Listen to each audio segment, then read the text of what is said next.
Welcome in, everybody, and I hope everyone is having a lovely day so far today. I am going to be playing wave ambiance sounds today because, wow, that's loud. Um, because it is a criticism stream, and I want to make sure that you guys can actually hear me. I want to make sure that I can hear my own thoughts.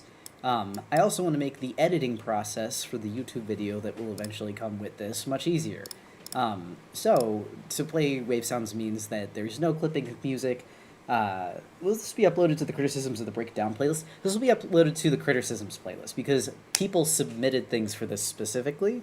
I may later do a break it down video on body fat, but that would require a little more scripting and a little more structure. So all that said, hold on, let me switch us over to drawing really quick. Let me make sure. Gone. Hello. Well, I'm not gone for me.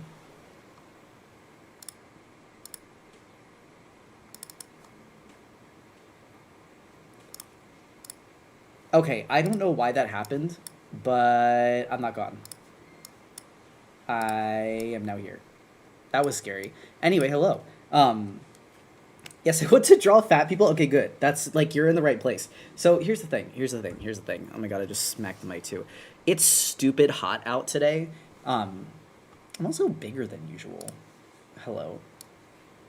I'm still nothing. Yep, that's good. Is this thing on? We tried to fix it and I don't know what it's like so not in the right place either. We tried, but no, apparently it's not. Forrest was trying to fix the bot today because there've been some bugs, and it seems like there's bugs for other people. You're still huge, by the way. I am pretty big still. I can make it smaller still. I think I moved around the PNG tuber, uh, not the VTuber, and so. Oh, hype train already, guys! Thank you, and also welcome in. Um, Here to learn and avoid heartburn. Hey, the way you avoid heartburn is you take a Tums. I'm gonna tell you right now, you're not gonna power through the heartburn. I'm gonna grab you very gently by the shoulders. Speaking as someone that has had heartburn for my entire life, there's two things you can do to stop heartburn, and it's avoid eating the things that give you heartburn, and also to take Tums. That's pretty much all you can do. Yeah, Tums are your friend. They're basically always in the house. Um, but yeah, no, it's like stupid hot out today. It was 96 degrees out and humid. So I've showered twice. I did like go on a walk, like I did a little workout and everything. I've been very productive. Um, and I voted. Oh wait, Onyx, thank you for the gifted subs. That's so sweet of you. Thank you. Torture? Yeah, it's basically torture. Um while I yap too, as you could probably see on the to-do list, I'm gonna do some warm-ups before I start giving crit to other people. Because I am a firm believer that you have got to start warming up for the day before you start trying to coach other people. Also, thank you for the bits, Cyan. I will make the pet thing go again too. I don't know why it's not working. Is the audio a little quieter? You're not the first person that said that, and I don't know why. Wavelength has been buggy lately, I've noticed. I will try to speak up to make up for it, but I'm not quite sure why. Also, thank you for the gifted sub from Movie Pobs. Also, hello. My order from the shop update came in the mail today. My three prints are now up on my wall, plus I cut out the critter stamp to display them there. Oh, that's awesome. 13 more subs until goal. I think we decided that... Okay, wait. The last goal was 300. This goal's 310. I didn't reset the goal, but honestly, maybe what I'll do, because the last goal that we met for 300 was the endangered species stream. Maybe what I'll do is I'll give you guys the endangered species stream, and we can do another one of the goals that we had set aside for sub goals. Also, eat Chalk as your best friend. Chalk and Tums are actually pretty similar. Also, really quickly, I'm going to put on a song that's going to work as my timer for my gesture sketches. I just want to make sure that you guys are going to be able to hear it. Um, I'm just going to pick any song that I like that's like 3 minutes long. I missed it all yesterday for me, and I feel cheated. See, here's the thing. It's now pouring rain and thundering out here after being crazy stupid hot all day. Which, like, I'll accept because hopefully it'll cool things off, but considering last time I checked my temp, it was still 90 degrees. I don't know about that. I don't know. I don't know about that. Um, I wonder if I could do. You know, we're doing Temporal Tower actually because that's kind of like a hilarious thing to do warm ups to. It's about to start thundering here. It is really nice when it does though. All right, so if you're just coming in, you're probably like looking at these refs and you're like, also Pandex, thank you for the bits. Good luck on your criticisms today. Um, you're probably looking at this and you're like, what are you going to do? These are skinny models. I thought we were drawing fat characters and people today. And the answer to that question is, we are. If I do my job on this stream and others, you should be able to draw characters of any size from any model because your understanding of the body will not be just from observation, but will come from the movement of the body itself, and kind of seeing it as a collection of masses rather than, well, masses and bones, rather than just what you're seeing in the actual image. And the reason I'm drawing this super fast is because this is a gesture sketch, and also Temporal Tower is only 4 minutes long, if I am not mistaken. So I got 3 of these, and I'm going to try and do them all in like 15 minutes. I'm so excited for this one. I am excited because I've been wanting to do a series on how to draw body fat because this is like something that everybody compliments me on, and I'm just like, I'm not even all that good at it. Like, when I think about myself, I need to be very clear too, I like my art style. Also, if I'm not like reading as much of chat, it's because I'm like speed drawing, but I love you. When people compliment my ability to draw Laika from Laika's Comet and other like plus size characters, I'm always really surprised because I feel like my style is toony. Like, I don't think it's that crazy detailed or anything like that. But when I like look at how other people draw fat characters, I'm not like even doing this to like put down or punch down at other people. It's just kind of like there's not a lot of effort put into it. So it seems like there's a real vacuum for people that want to try to learn because your references are going to be like the same 3 artists over and over again that actually try to draw characters that are plus sized, or like dwindling photo references that are nowhere near as expansive as they are for characters that aren't fat or plus sized. All that to say, I think I drew like his foot too. You know what? Triangle foot. Also, Mad Cactus Soda, thank you for the raid. Oh my god, thank you for the raid. Hello. You got me during my speed draw segment of the beginning while I'm doing a gesture sketch warm-up. However, I will be done this in just a moment, so I want to give you a proper welcome in, because I'm just drawing a quick little thing to warm up the drawing muscles. It should be done in like just a moment, though. Welcome, welcome, welcome. Hello, Raiders. And we got a hype train going on at the same time. That's crazy. Really fast intro to stream. All right. Gesture 1 done. The gesture's so nice. Thank you. Oh, wait, I forgot the other hand. I was always going to forget something. There we go. I need to learn how to draw body fat better. Okay, perfect. Then this is the stream for you. I'm not like, listen. I'm not like God. I'm not the perfect artist. I'm just a person who has a plus size main character to my webcomic. So I draw her a lot. I draw a plus size character a lot, and not only that, I've taken a bunch of figure studies classes, so I know a thing or two. I've got the minnow. Lately, I've been having more trouble drawing skinny people than fat people. See, the thing is, I think once you learn how to draw the human body and the way that the human body like holds any kind of weight, it becomes a little more intuitive. Actually, the most interesting thing for me to draw is like senior citizens, or like characters that have like very like old or like loose skin, because that's, I don't know, it's very like interesting. There's a lot to like think about movement wise.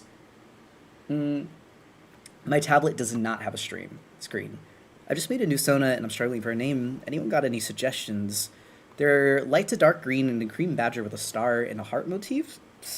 I would say, I mean, I really like fur, like FIR, because it's kind of dual purpose. It's both tree and also sounds like the thing fur. Also, what were y'all working on over there at Spiky Cactus now that I finished up my first little...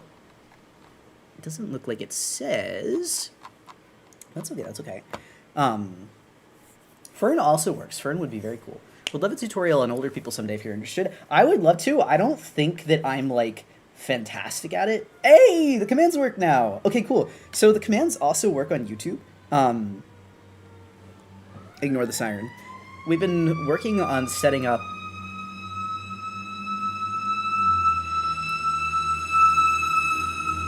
It's literally paid to annoy me. The sirens. Sorry, we live in like an area where there's a bunch of really old buildings, so these things happen. Unfortunately, they want to learn how to draw body fat too. We got a farter and then a screecher. I'm hoping the stream will inspire me to draw a new character. I hope so too. I hope so too. But yes, so my boyfriend was setting up the new bot today. There are still some things that need to be tweaked. I don't know if you saw, honey, but the tide pool is still saying that everybody's only got one of each thing, even though they've done it twice. But that said, there are updates coming. So now the YouTube's got some. I don't think I can ignore the sirens. Sorry. All right, let's do another one. But like I said, these are just my warm-ups. Honestly, I'll probably be drawing Leica over top of them later as a good cooldown for fun. If you get the difficult parts of the pose done first, then you can just play toys later and like be like, look, now I get to draw my OC. But for the time being, these are my pose warm-ups. Wait, it's stuck at 1? I'm sorry, baby. And you were in the shower, so I didn't want to like grab you or like get you while you're showering. The eternal tide pool time loop. It's like permanently day 1 forever. Hold on, let's see. The twist here is really interesting because you're gonna get like a little bit of fat fold in the stomach that's not gonna be there with this model.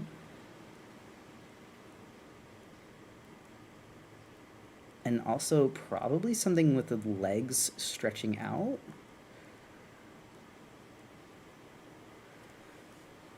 She's hanging a little more is what I'm noticing. The neck is kind of like tipped over. There's like a nice, these are technically not gestures too. I'm like they're gestures by name only. If I was doing a gesture, I wouldn't be allowed to erase. Hold. Kai Master, I see that you have a highlighted message, but I can't read it while I'm doing my little thing. But I will get to that in just a moment. Also taking notes by mimicking what you're drawing. I was gonna say this section here. If this helps to watch, that is perfectly fine, because I am not gonna be able to explain what I'm doing while I'm doing it against the clock. But I will explain parts at a time when we get into our lessons. And like I said, this is a criticism, so there is art pieces that other people have submitted that I will be going through and helping them with. As you can see on my little notepad that's above me, I have different topics picked for each of the pieces that were submitted. And I'm not going to be doing every single one that was submitted because, one, some didn't fit the prompt.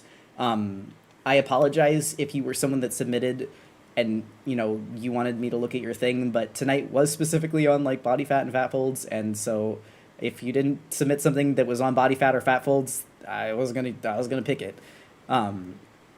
But some of them I didn't know how to make a general lesson because they were a bit too specific to the person that submitted. And I hope that you'll be able to find help in this, even if I did not choose you for the specific night. Her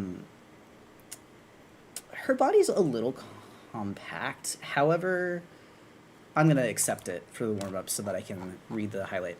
Anyway, I was wondering if YouTube memberships would be an idea for the guppies. I'm pretty sure they could get critter emotes. Yeah, actually that was something that we were toying with because you could do emotes if you, or like not you, but like you can do emotes if you do YouTube memberships.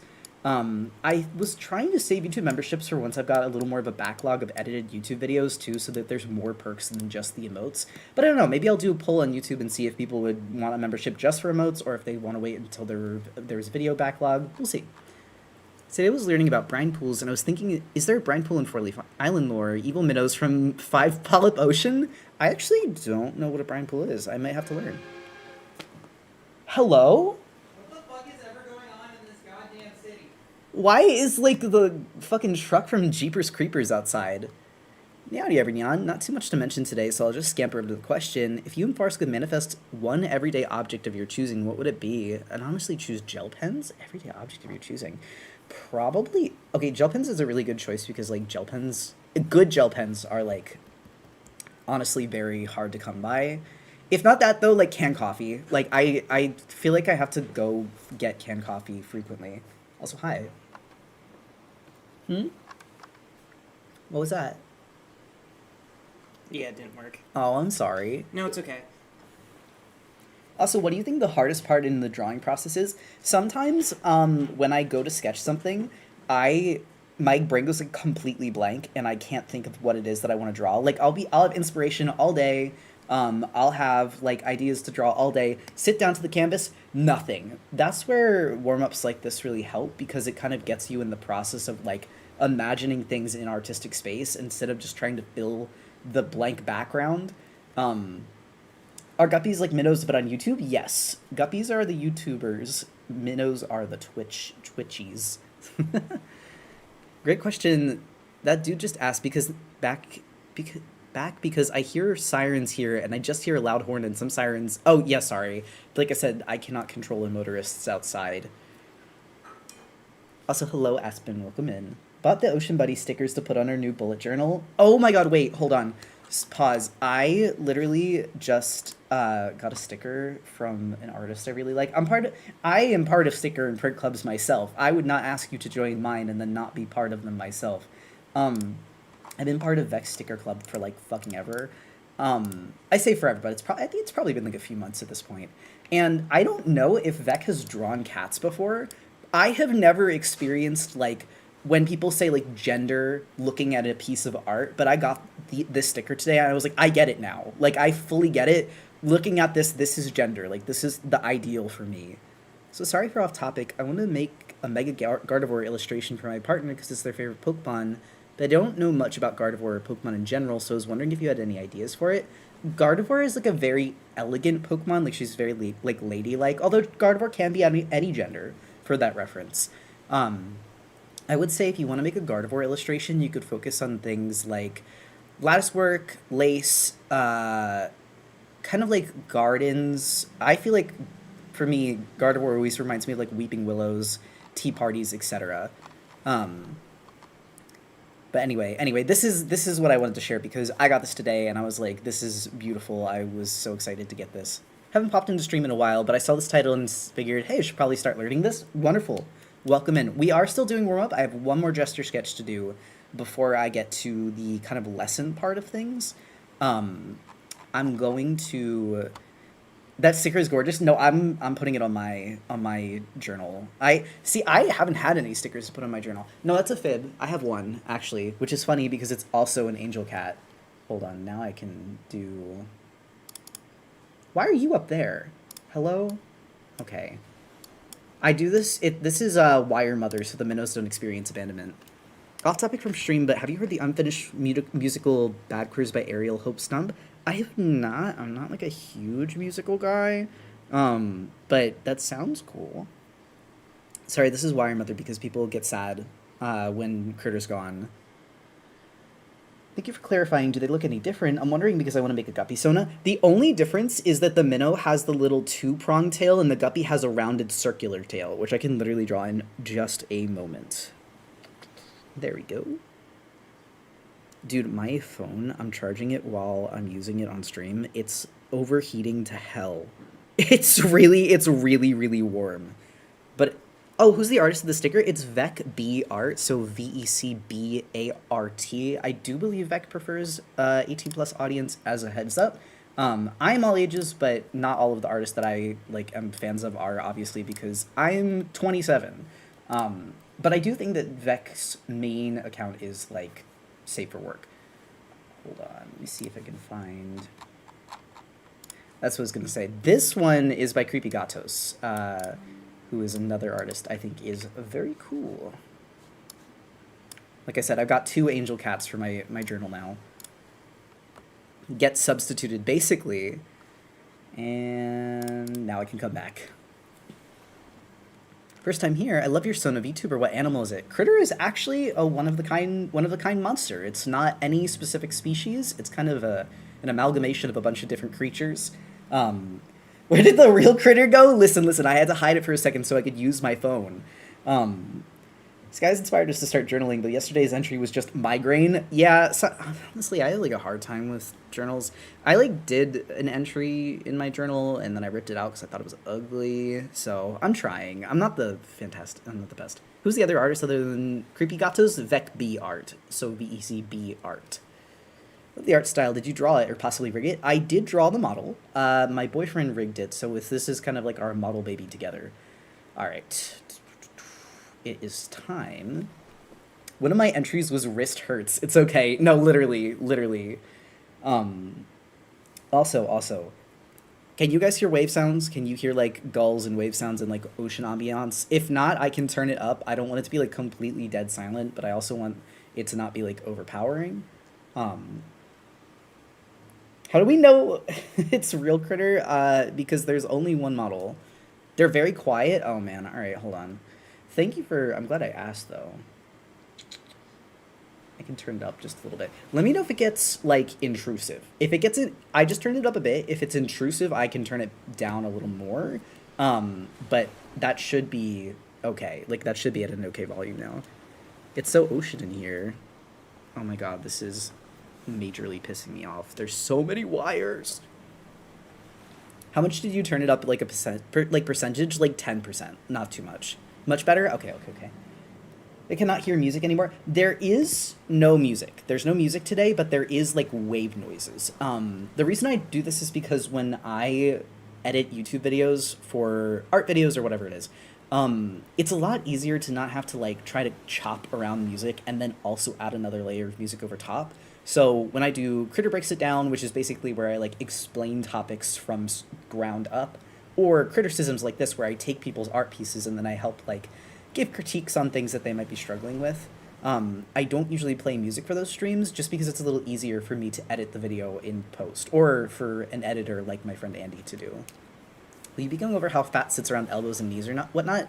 No, only because I don't think that I'm good enough at that to give advice, but I want to get better at that. What I will be doing though is how fat hangs from arms, and how to draw fat characters as chibis. So if you guys want, in the future, I would be happy to do more on fat bodies and like things like that specifically. But for tonight, I'm just going to work with the pieces that were submitted specifically. All right, so the last one that I've got, I actually saved a pretty easy one for last. That's not too bad. I'm not usually active on chat, but I'd like to ask any general tips on character design for a beginner.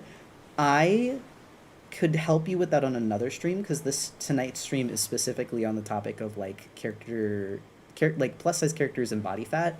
However, I am not like opposed to giving general advice on other streams. Actually, something that I've been wanting to integrate into streams is similar to how there's highlighted messages. I want to have like a daily art question routine.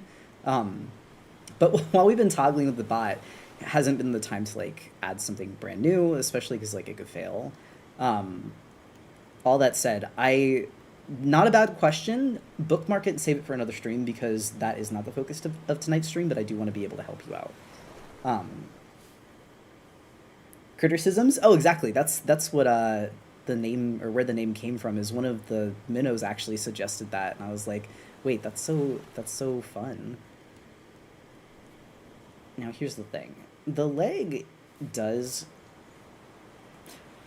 This actually goes down more, because that's how you're seeing like the underside of the thigh from the other side of the pose. Girl, you need to shrink. You are too large on my canvas.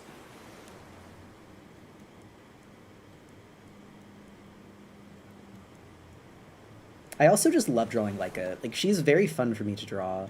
Very off topic. Have you heard of the Glitch So Gameoverse? I have seen the pilot. I actually really enjoyed it. Gameoverse, I knew Ross was working on something. I didn't know what. I kind of like to leave myself like spoiler free when other YouTubies are working on projects and stuff because I like to enjoy it like with fresh eyes. But no, it was really great. I will say my first notes, my first notes while I was watching was the first few minutes of the first episode were going a little fast for my taste, but after watching the rest of the episode, I understand why. Because I was like, whoa, we're getting like a lot really quickly. But considering all that setup needed to happen for like the main body of the episode to happen, like I get it. I wasn't upset by it. And I don't think that there really could have been anything included that would have made that opening sequence like any more meaningful, I guess, because I think like we're meant to see that I don't want to like spoil too much.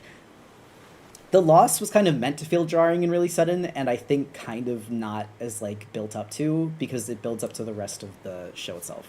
Um, but anyway, yes, I really liked the pilot. I'm excited to see where it goes. I have some theories, but I don't know if anyone is even doing anything like theories for it just yet.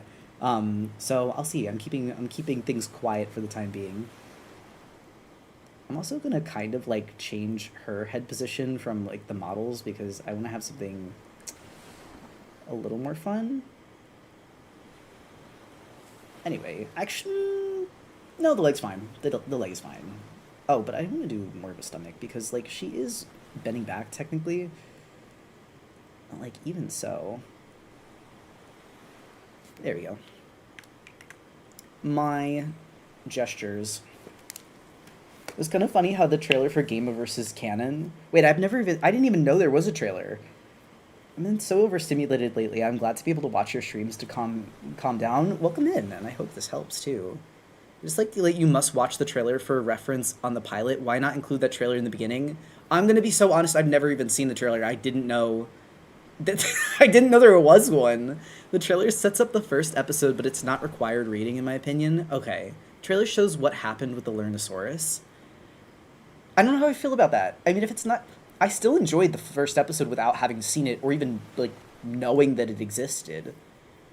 I don't know. I'll watch it and I'll give my opinion. To be fair, there have been other indie animations that's done very like similar things. I wonder why they didn't include it, but also it's kind of funny how the trailer for Game of versus Canon. Oh, I think I already fucking I already read that. Oh, my bad. Anyway, I'm gonna tick this off. The stream going to be saves to watch later. My internet is acting up. Yes, this stream will be saved as a VOD and actually will hopefully eventually be edited into a YouTube video. If not by Andy, then by me. So I'm learning. I don't know if I've talked about this with anybody, but I've been recently trying to pick up video editing and learn it a little better. You must know that I am very technically illiterate. Despite my job existing on a computer and like doing this for most of my life and most of the day, I'm not actually very good with computers.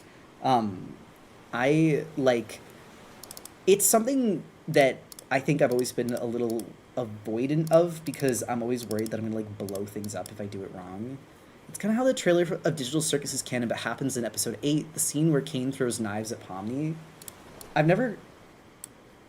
I also haven't seen the trailer for Digital Circus, guys. You have to understand that I watch things because people are like, hey, this is good, you should watch it. And I go, okay. And then I watch it. I'm the least online VTuber. Actually, that might not be true. There's probably VTubers that are less online than me. I love you, Unc. Listen, this is for my own good.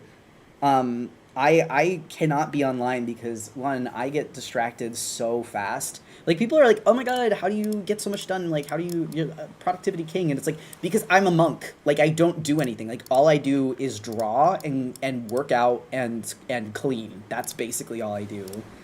My stickers. Anyway, sorry, ignore me. That was evil.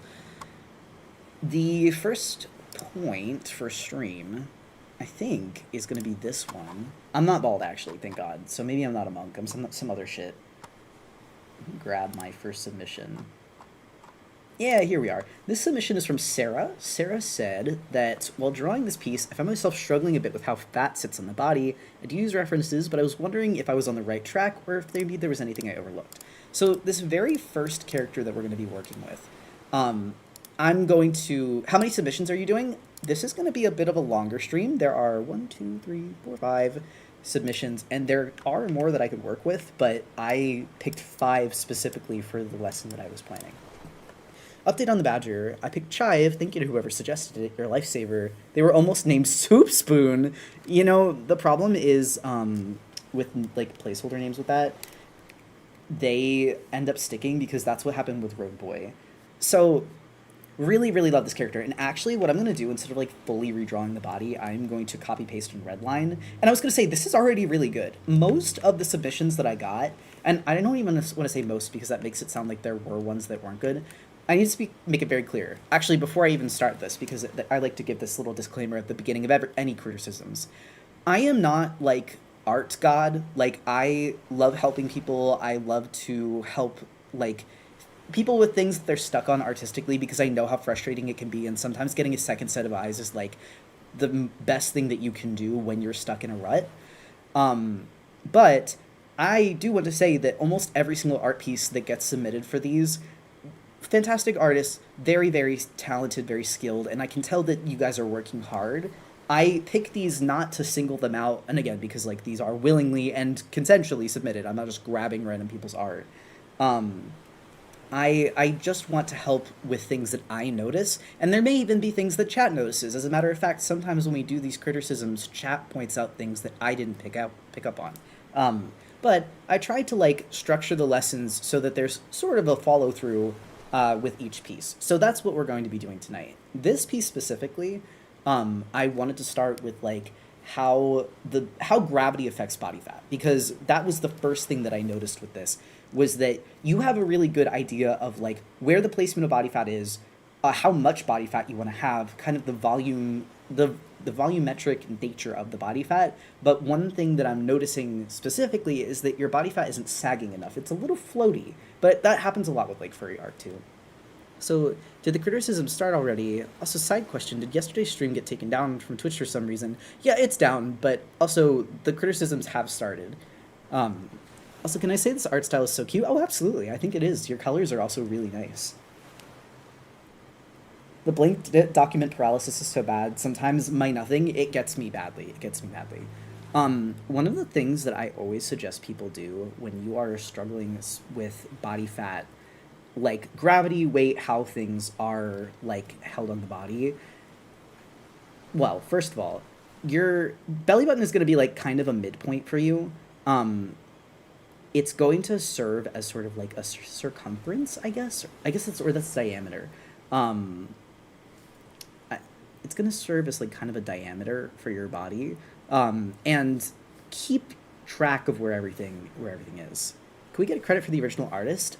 The artist just says Sarah, but I could grab I think it was Sheezy that this artist submitted from. No, it was Post Image. I don't know if this artist shared their socials. This is the only trouble, is that sometimes socials aren't included because, but it was Posy, it seems. Posy on Twitch. But anyway. Starting off with including the belly button can help, even if you don't include the belly button in like your final rendering, because I don't always. Especially if your character's like wearing clothes. It serves as a midpoint, which you can use to trace the like sort of contour of the body all the way down. I guess here's the other thing. There's actually no indication that the chest would like do that there, because this might be flat here, but I digress. Sometimes people have chest tissue that goes all the way in, and then sometimes it's kind of out to the sides. But this character specifically looks like the chest tissue is kind of like maintained out to the sides a bit. Like it might touch here, so there wouldn't be much of a bump or a ridge there. If we're ignoring the fluff. Usually when I do body contour, I don't include fur because that's something that exists on the skin, like it's on the outside of the body. Now, for this, the first thing that, like I said, I noticed, you have a really good placement of the body fat. However, it's not really, like, sagging around the legs the way that it should be. And it's not deforming around the legs. If this leg was kind of coming up and holding the body, there would be a little bit of deformation as it's coming, like, as it's resting on it, depending on how much stomach there is. And you do have kind of like this bottom sag point, but I feel like you could push that just ever so slightly more. and that might help with sort of like the squish of it, I guess, so that it feels like it has weight rather than just being like there and floating. Um, Another thing that when you're working with body fat you can use to your advantage is like contact shadow, which can literally just come from making your line art a little bit darker or a little bit thicker in areas where you have like this really close overlap of skin. Um, Also, what editing software to use? I've been using CapCut, but I'm trying to move to something else because I know that CapCut is not the best. Contouring really helps here. Another thing you can do is actually include the fat folds, because even if you don't have the belly button and you like end up fully erasing this, having this kind of fold here will help show that there is some weight, there's some fat. You can even include like little hash marks that go around the side of the body, things like that. DaVinci Resolve is the one that I am trying to move to, yes. Ooh, even another one that I see people do is hash marks like so. Now, under the leg, DaVinci Resolve, this area here is solid, but one thing I did notice is that your leg doesn't have as much fat. Now, you don't need to have this detail if you don't want it, of course. Because, like, especially with cartoon styles, the more detail you have, sometimes it can get kind of uncanny looking. But if you wanted to, like, push the body weight there a little bit more, you could just have, like, a little tiny pocket of fat that's, like, on the underside of the leg. Well, it's something that I kind of knew already. It's kind of crazy how when younger I didn't know any body type to draw except two parallel lines with stick and arms. To be honest, it's not something that you come like programmed knowing how to do. It comes with practice and observation. And observation is a skill itself. Like learning how to look at things and to sort of create them in artistic space is a skill itself. Thigh here would probably be a little more rounded out, admittedly. And I know that I did say I didn't think I was going to get into knees. But this is also with a Digitrade character, it looks like. I hope you don't mind me saying, I think this leg is longer than this one.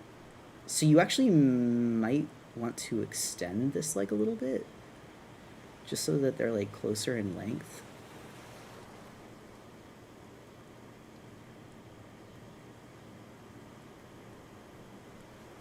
And then I always just do kind of like a little resting thing on top of the paw to help show some weight.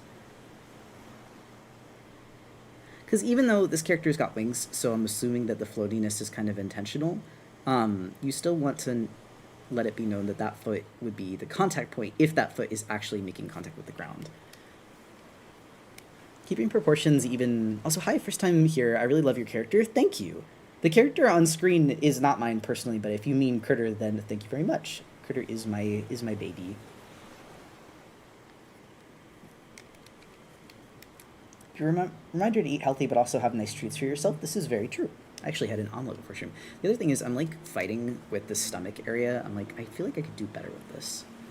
Like the flow of that line was getting kind of clunky. This is why you do warm-ups. Hold on.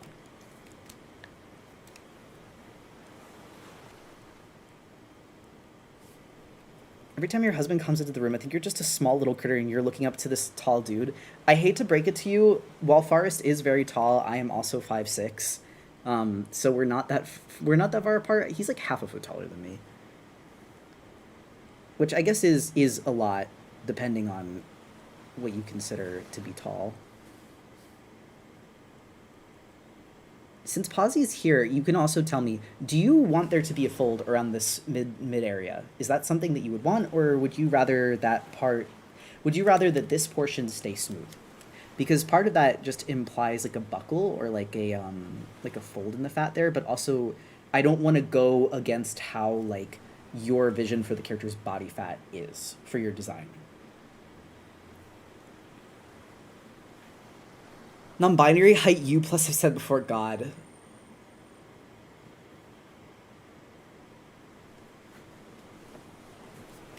Hold on, also I have to move because, like I said, it is like ass cheeks hot outside today. I do tend to just draw them smooth as a choice, but I don't mind it being added either. Okay, I'll try to stay mostly to your original vision because I don't want to change it around too much. I am gonna add what? Okay, wait. Sorry, this is like a completely unrelated thing, but it's like for bodies specifically. And you know, people do this with more than just furry characters, but I do notice this a lot with furry characters. Your art and other people's art often forgets ankles, and even when you do a character that has like that does not have plantigrade legs, this little bump on the back of the foot is going to help you make your foot look like it's being fed into by the leg rather than just kind of like being a mitt at the end of it, I guess. This is something like it's a very common thing that people struggle with too. uh, Ankles are not people's favorite thing to draw, but like actually technically this is the heel. I'm saying ankle. This is the ankle. This is the heel. So the heel of the foot is not people's favorite thing to draw, but like by including this, it makes your foot just have that much more depth. I think it's something that would benefit this piece, even if it's not related to the body fat. It'll help the foot feel like it's a little more connected.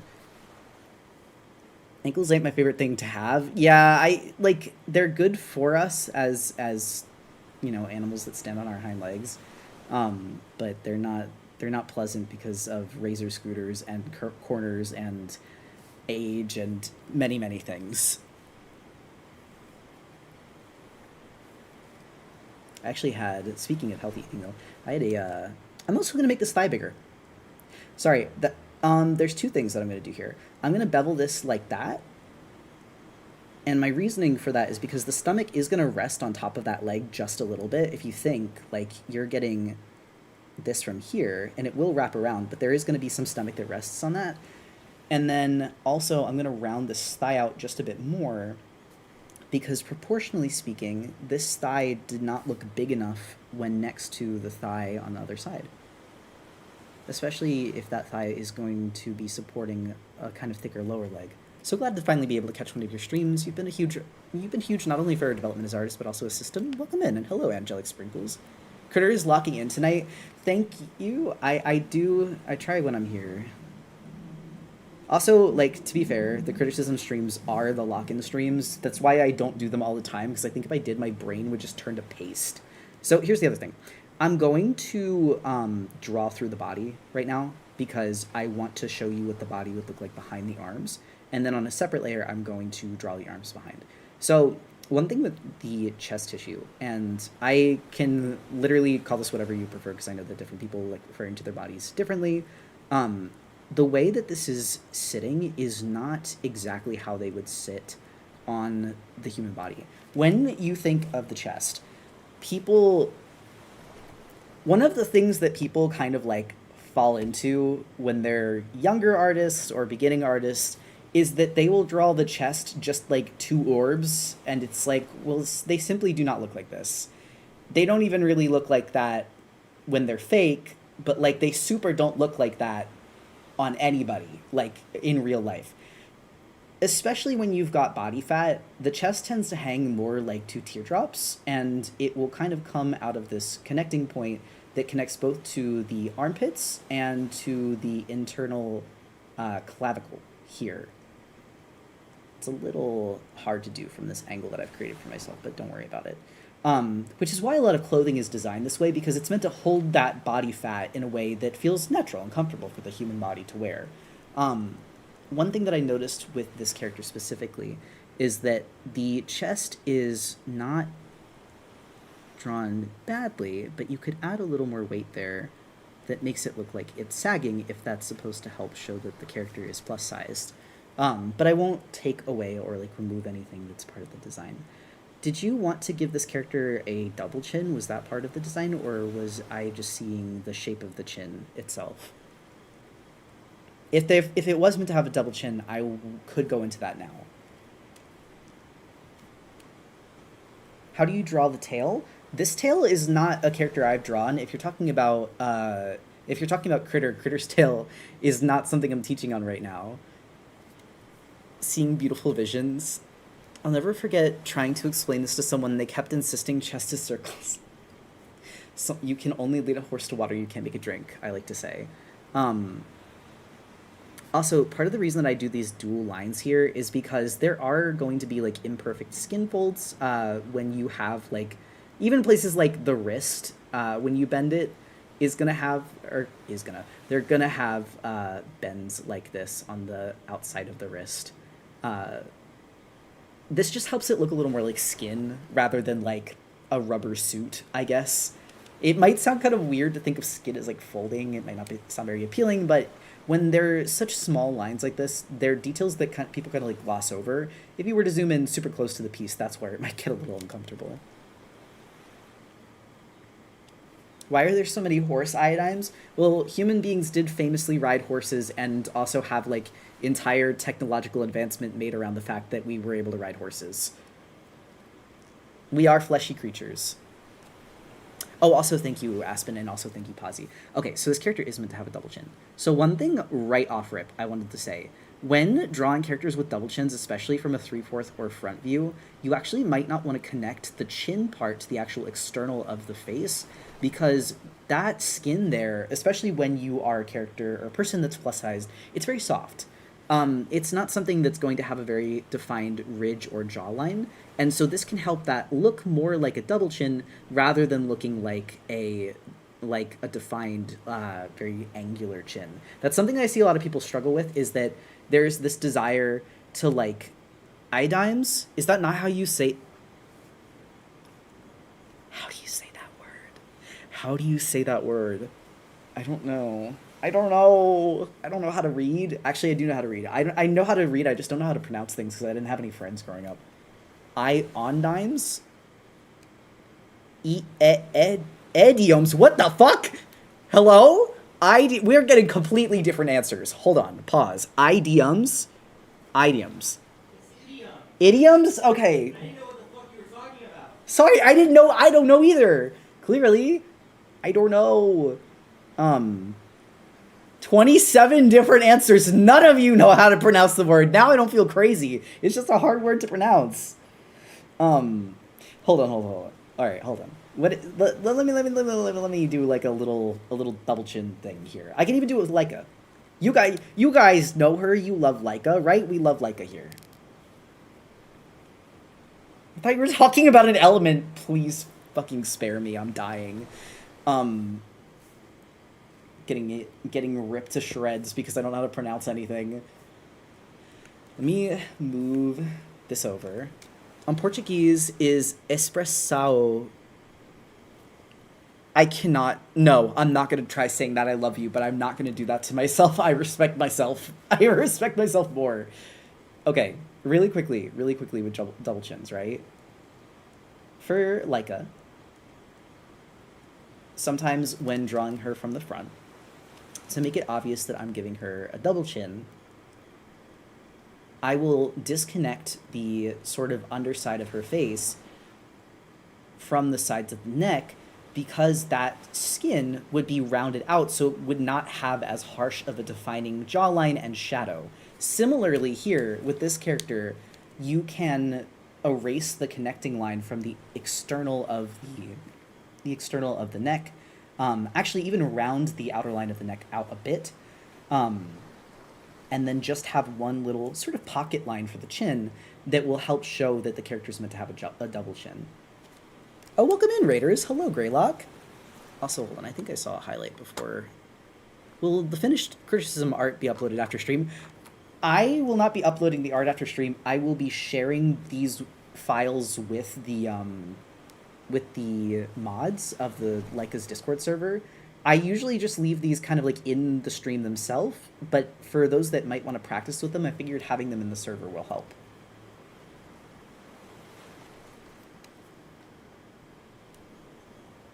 Also, when Leica was mentioned, I feel like you jingled keys like that Markiplier video. This is very true.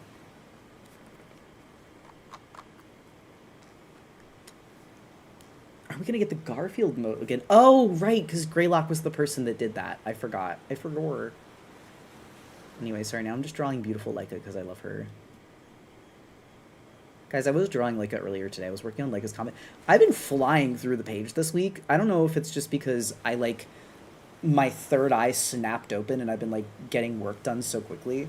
But it is kind of beautiful. All right, hold on. You need to get on this layer. This is the drawing layer, Leica, not that one. Jingle Leica's comet, jingle, jingle, exactly. Okay, so let me see. Other than this, I got the gravity of the body. As a fat woman, I just want to say thank you for how lovingly and accurately you portray fat women. Love your work. Thank you. And I was going to say, I needed to be very clear. I feel very similarly about, like, fat representation as I do with, like, disability representation.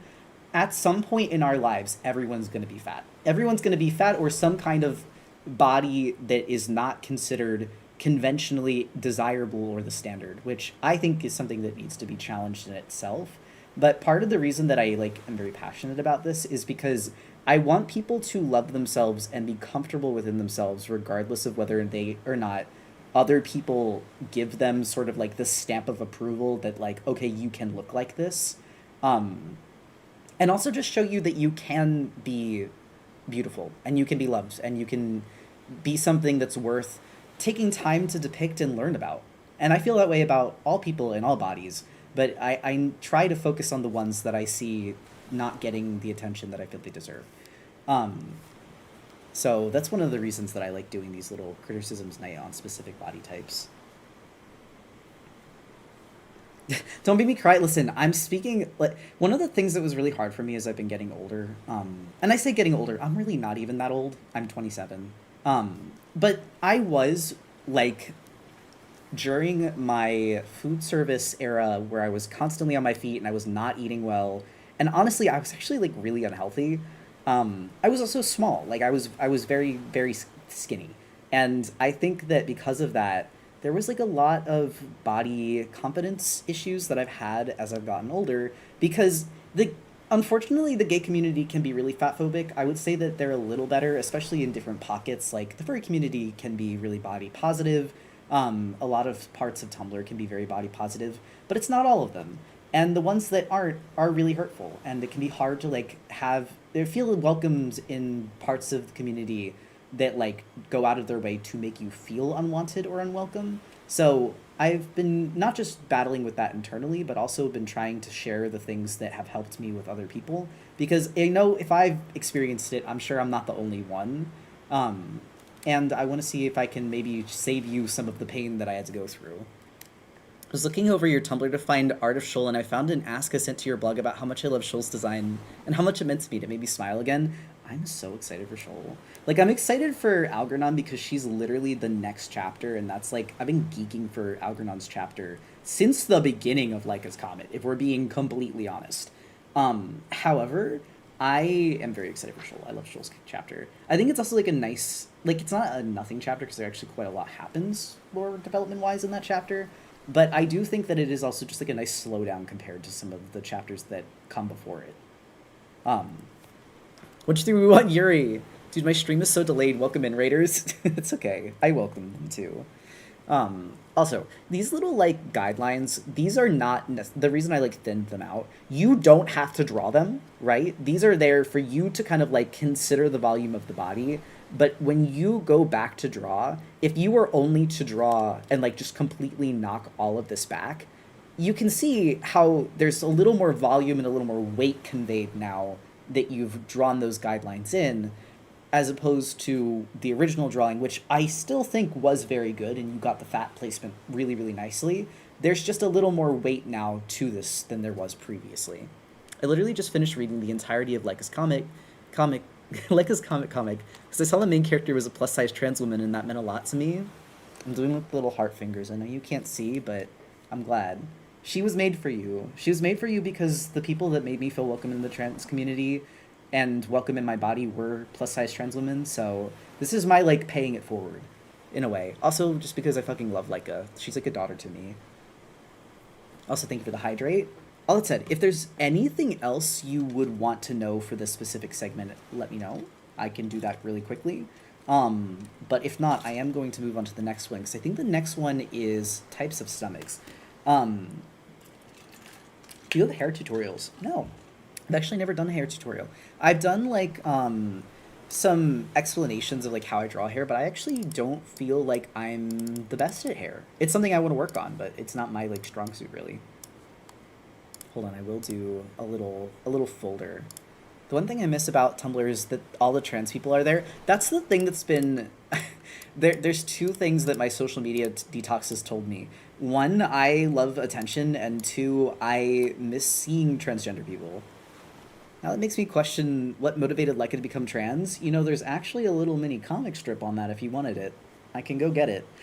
Tonight is going to probably be a longer stream, so if you catch me sidetracking, I promise I'm going to get to all of my points. I'm just gonna take the long road there, but I can grab that. But to the hair tutorials thing, I don't now. The answer is not never. It's just not at the moment. So if you want me to do some more things on hair, I could try. I think one of the most important things when you're drawing hair is to remember the shape of the head underneath the hair.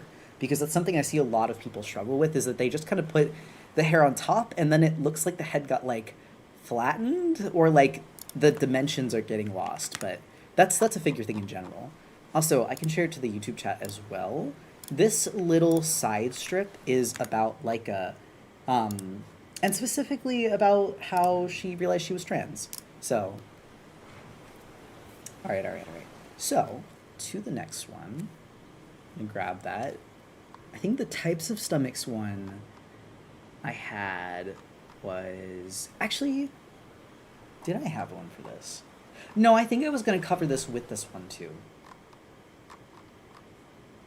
No, I know what I wanted to do it with. Okay. Sorry, I have all of mine, but they're like a little out of order. So this specifically is our next one that we're going to do. This is Cativo, and it said, the arms feel too long and the bottom half feels too big compared to the top.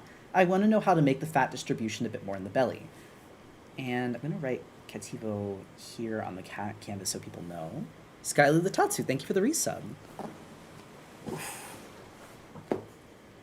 That comic convinced my friend to read Leica's. You know, a lot of people have said that, and that's actually like a huge compliment because it kind of serves as like a little like fishing net pitch. I've been so sad to see that people were like, yeah, I was a little worried about reading Leica's comic because I was kind of worried that Leica as trans rep was just going to be there as like a character that everyone like hypes up, but she's not really important to the plot. Or that it was like two-dimensional. I was like, no, please. I understand why. Like, people are so used to getting bad, or like, not even bad, but like kind of just poorly thought out queer rep. Or even if it's not poorly thought out, like, there's just not a lot of love put into it. It's kind of there, and it's like, oh, well, okay, I guess this is better than not getting anything. But I don't want people to get used to that. Like, I think we can ask for better.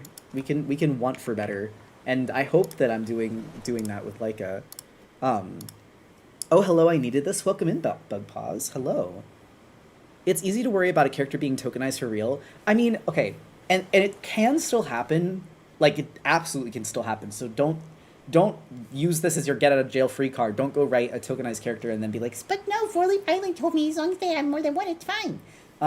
But to that, a lot of rep isn't bad, it's just lackluster. No, exactly. My boyfriend and I have talked about this extensively. One of the best ways to avoid tokenization with a character is to just not only have one character that's like that. Like, genuinely, if you're gonna write a trans character and you're worried about the trans character becoming a token, you could just write another trans character. As a matter of fact, most trans people know other trans people. And if they don't, that's actually kind of a sore point. Like, people get very lonely in the queer community if they don't have other trans or queer friends.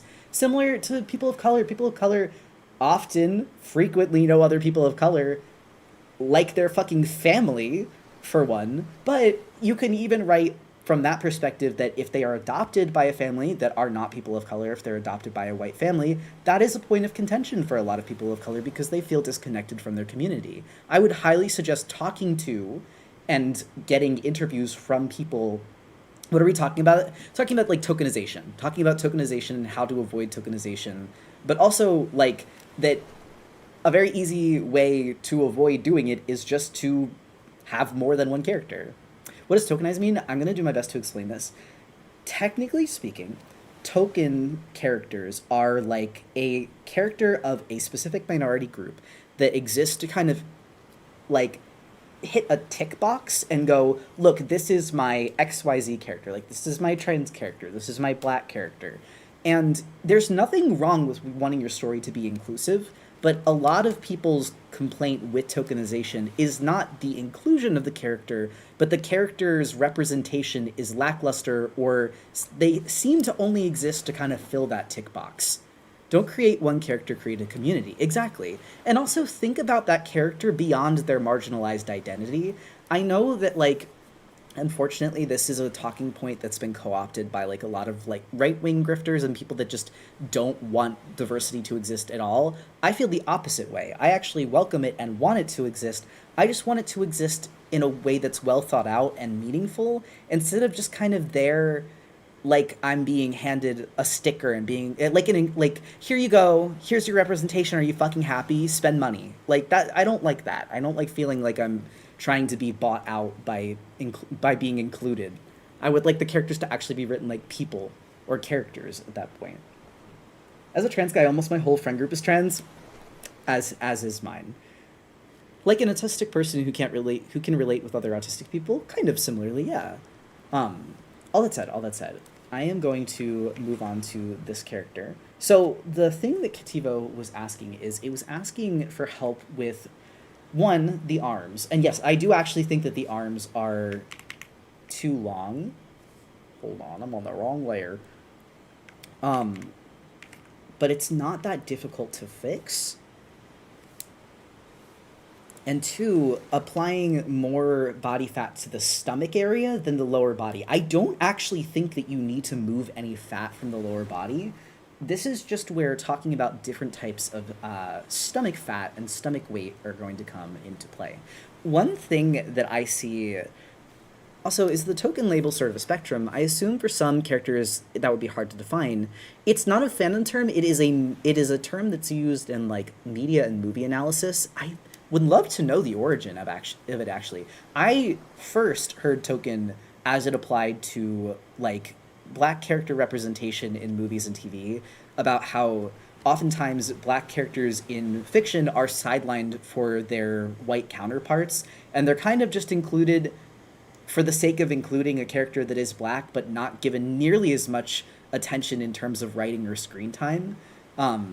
But I am curious if that's the origin of it, or if there are previous uses of the term. That's how I've heard it used, though. Go my Google search.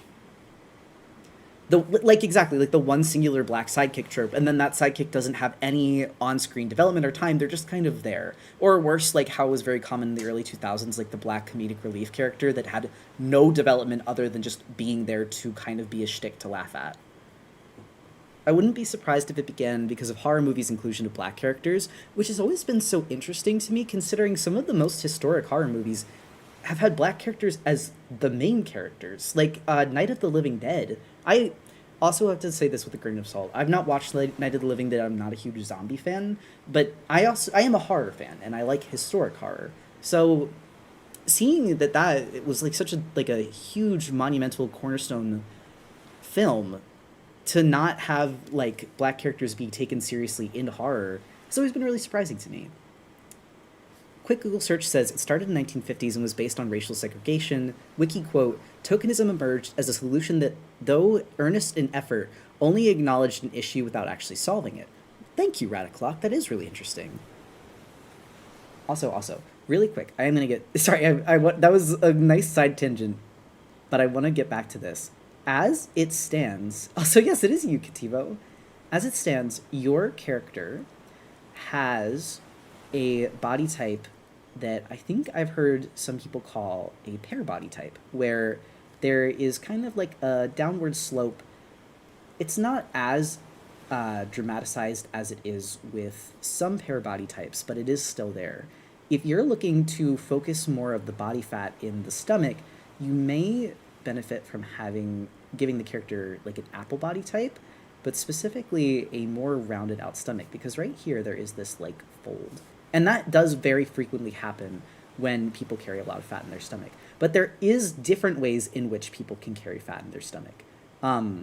There's a really common thing that I see in a lot of like, this is how you draw body fat tutorials, where they say do not just have a fully rounded out stomach because, air quotes, no one looks like that. But that's not actually true. Speaking of someone who has been a figure artist for years and also has drawn many different types of bodies and body fat, there are actually many people that have just stomachs that round out. As a matter of fact, that's kind of what's commonly referred to as like a dad bod. But there, of course, are people who are more than just dads that have stomachs like that. All that to say, if you're trying to kind of isolate some fat in the stomach area, it may benefit you to remove this little pocket here and instead have it be rounded out, but you can still have the sag happen on the underside of the stomach. If that's not the body type that you're going for and you just want to have more fat, like kind of concentrated around the stomach area, the other thing that I could suggest is to keep the legs the same size, but literally just have things kind of hang out a little more.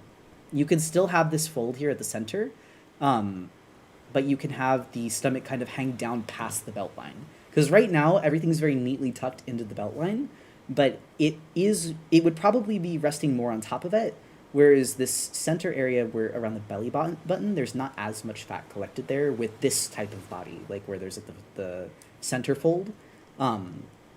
However, if you were doing the kind of rounded out stomach, it would hang past the center line and the belt buckle, and it would probably look more like this. I will draw both versions though, so I just wanted to get into that.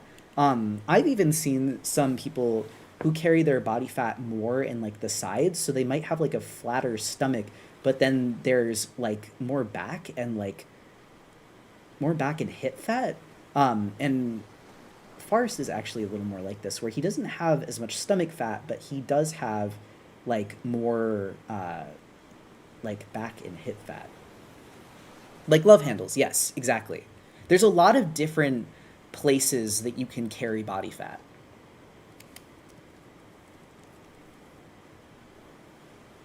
Shoot, me and my first one are very chubby. I'm gonna need this, no worries. I'm actually gonna keep all of those on screen because I think that might be helpful. I'm also gonna include like a little, like this is where the arm goes. Sorry, love what? Love handles are like it's like a descriptor of having fat along the side of your body. It's like, it's not a medical term, but it is something that people would recognize and understand what you're talking about if you said it. That's like a good way to draw the line to the pectorals.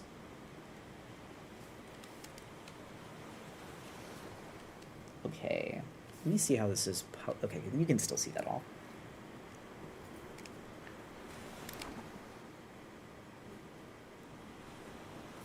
All right. Also, the other thing I realized I was like super scrolled up and I don't know why. I don't know why. Wait, can I turn off my tails now? Yay! Okay, cool. Sorry, Farsht was fixing some stuff with the bot and the stream deck today, so now I can finally turn off my tails to make things easier to see. Oh, also, hamster. Sorry, I have to hamster mode sometimes so it's easier for you to see what I'm trying to draw. Is chubby and fat a different thing? I would say that people often use chubby to describe someone who has extra weight but is not what people would call fat, but in the same way that, like, you might call someone thin that isn't quite skinny. But honestly, I've seen people call people's body types fat that I'm just looking at them and I'm just like, that's a normal fucking person. Like, that is literally just a regular person. So while I think that the words had meanings, unfortunately, they are not very apt descriptors in the age of the internet and everybody having fucking body dysmorphia, which is a bit nightmarish for me when I'm trying to look up, like, human body refs. It's a really personal perception. Like, I would consider myself chubby, but then I've had people call my body type fat, but then I've had people call me skinny. So I'm like, I don't know what the fuck I am at this point. I think I've just got, like, sleeper fat build. Pear Dragon. It's all subjective banter anyway, and it's like, what if we could just have bodies? Like, why do they actually need to have descriptors? Some people also made up skinny fat. Shut up. I'm gonna start killing people. I cannot stand it anymore. We're just making up words, just putting words together.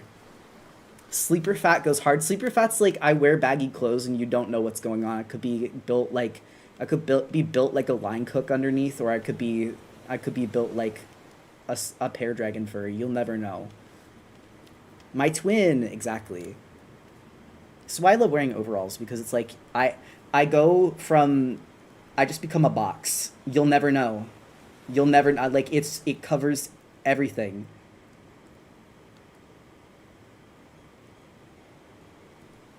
Fuck with me. Find out. Find out how I'm built beneath. We could fight. Fat, but if I wear a large t-shirt, I look like a boxy dude. Exactly. Exactly. What the hell is skinny fat? Get away from me. Yeah. Yeah. Okay, all that said, let's apply this to the actual character and not just from the profile view, right? Do not call me Jax from the Amazing Digital Circus. Lunges, attacks, and kills you. I'm a cat first and foremost. Thank you.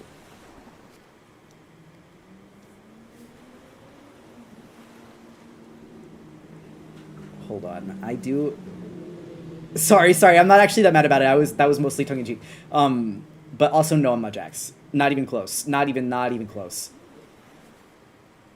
So if you were going for holding more weight in the stomach, this would be more like this build. I actually might even remove the buckle in the center. Well, no, because the buckle would actually be pushing some of the skin back.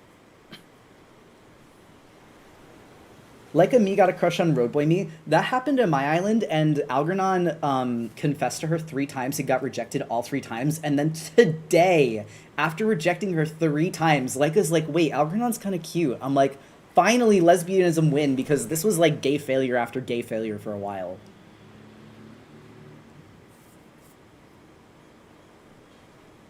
No, Algernon, she was suffering. She has had a crush on Leica since the day I made her. First thing she did was walk outside her house after being born and go, wow, Leica's so beautiful. And she has not faltered once. Meanwhile, Leica has had crushes on Road Boy, Jesus Christ, one of my headmates, Road Boy again, and then now Algernon. Also, heard my mom once say that many clothes are generally made for normal people since we were seen as fat. Not gonna lie, it was a bit miserable to hear that. Well, and also it's like, who defines normal? Because what was considered an XXL when I was 10 is now like, well, okay, inverse. What was considered a medium when I was like 10 is now called an XXL. Like I think that perspective's a little skewed, because really what happens is fashion skews towards skinny people when the economy's not doing well, because it's less fabric. My man Jesus? Yeah, sorry, I put Jesus on the island just for funnies. He's dating Kuchipachi right now, but Pachaco's about to be a homewrecker. That makes you feel better? Yeah, if you're like trying to find clothes right now and you're like, I'm not a different weight, why is everything like fitting me crazy style? You're not the only one. Again, I have not changed very much in the last 4 years or so. And I used to be a large in overalls specifically, and I'm talking women's overalls. I wear any gender clothes. I don't care. If it's cute, I'll wear it. I used to be a large in women's. The same brand of overalls, I just got a pair of overalls on in an XXL, and it's too small. And again, I haven't changed. Like, I'm the same weight, same height, same build, everything. As a matter of fact, I actually lost weight because I had surgery, because I had top surgery. So you're not crazy. It is still important to like make sure that you're taking care of yourself, yada yada yada. Although again, size has very little to actually do with that. I am always keeping an eye on things like that. Jesus X Patchy? Yes, this is canon. They both live in the mascot's house. Get your critter toy, a little bitter boy. I literally have him. He's my headmate.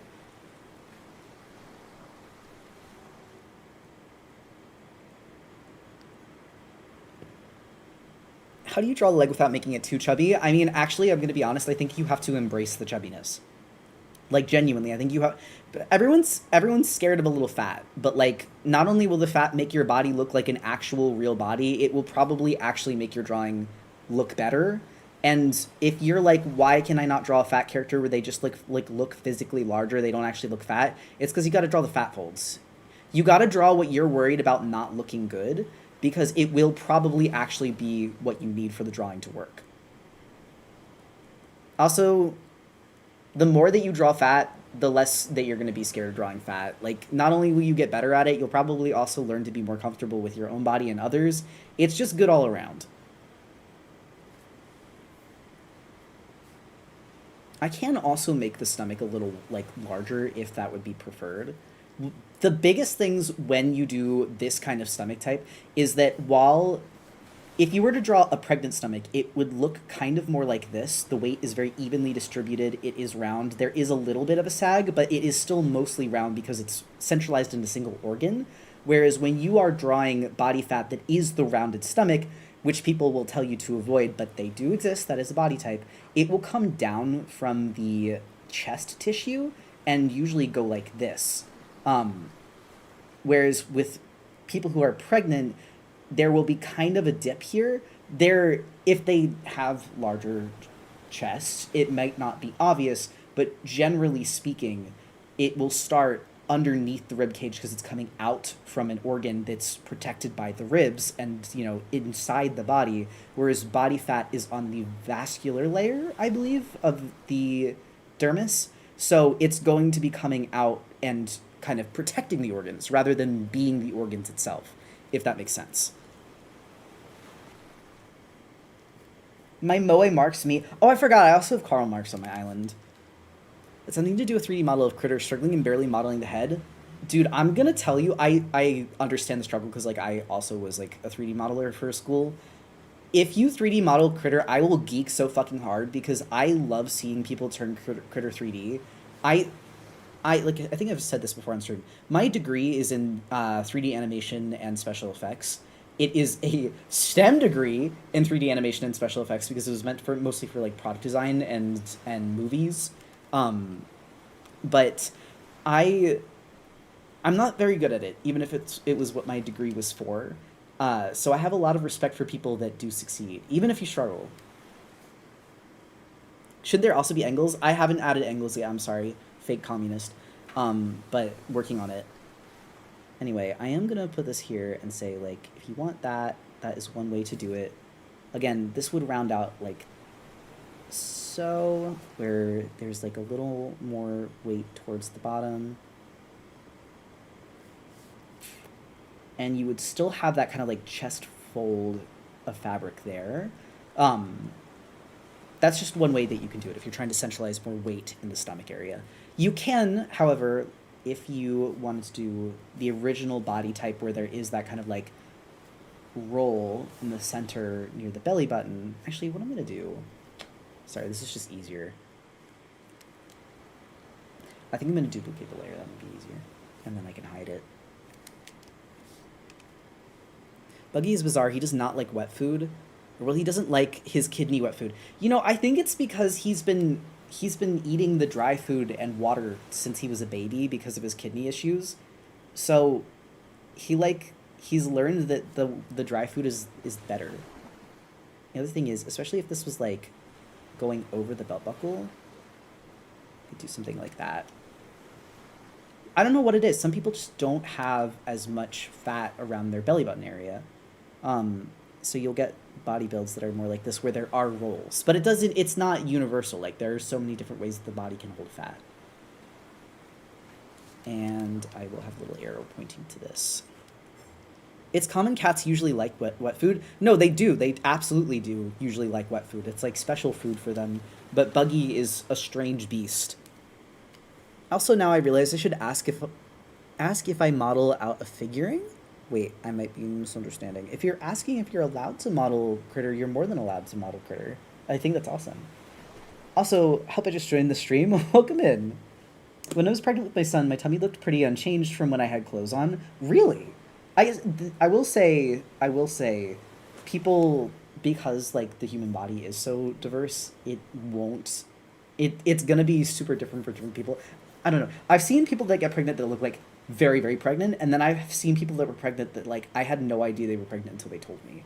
And sometimes it's how far along they were, and then sometimes it's just some people don't carry it the same way, and that's fine.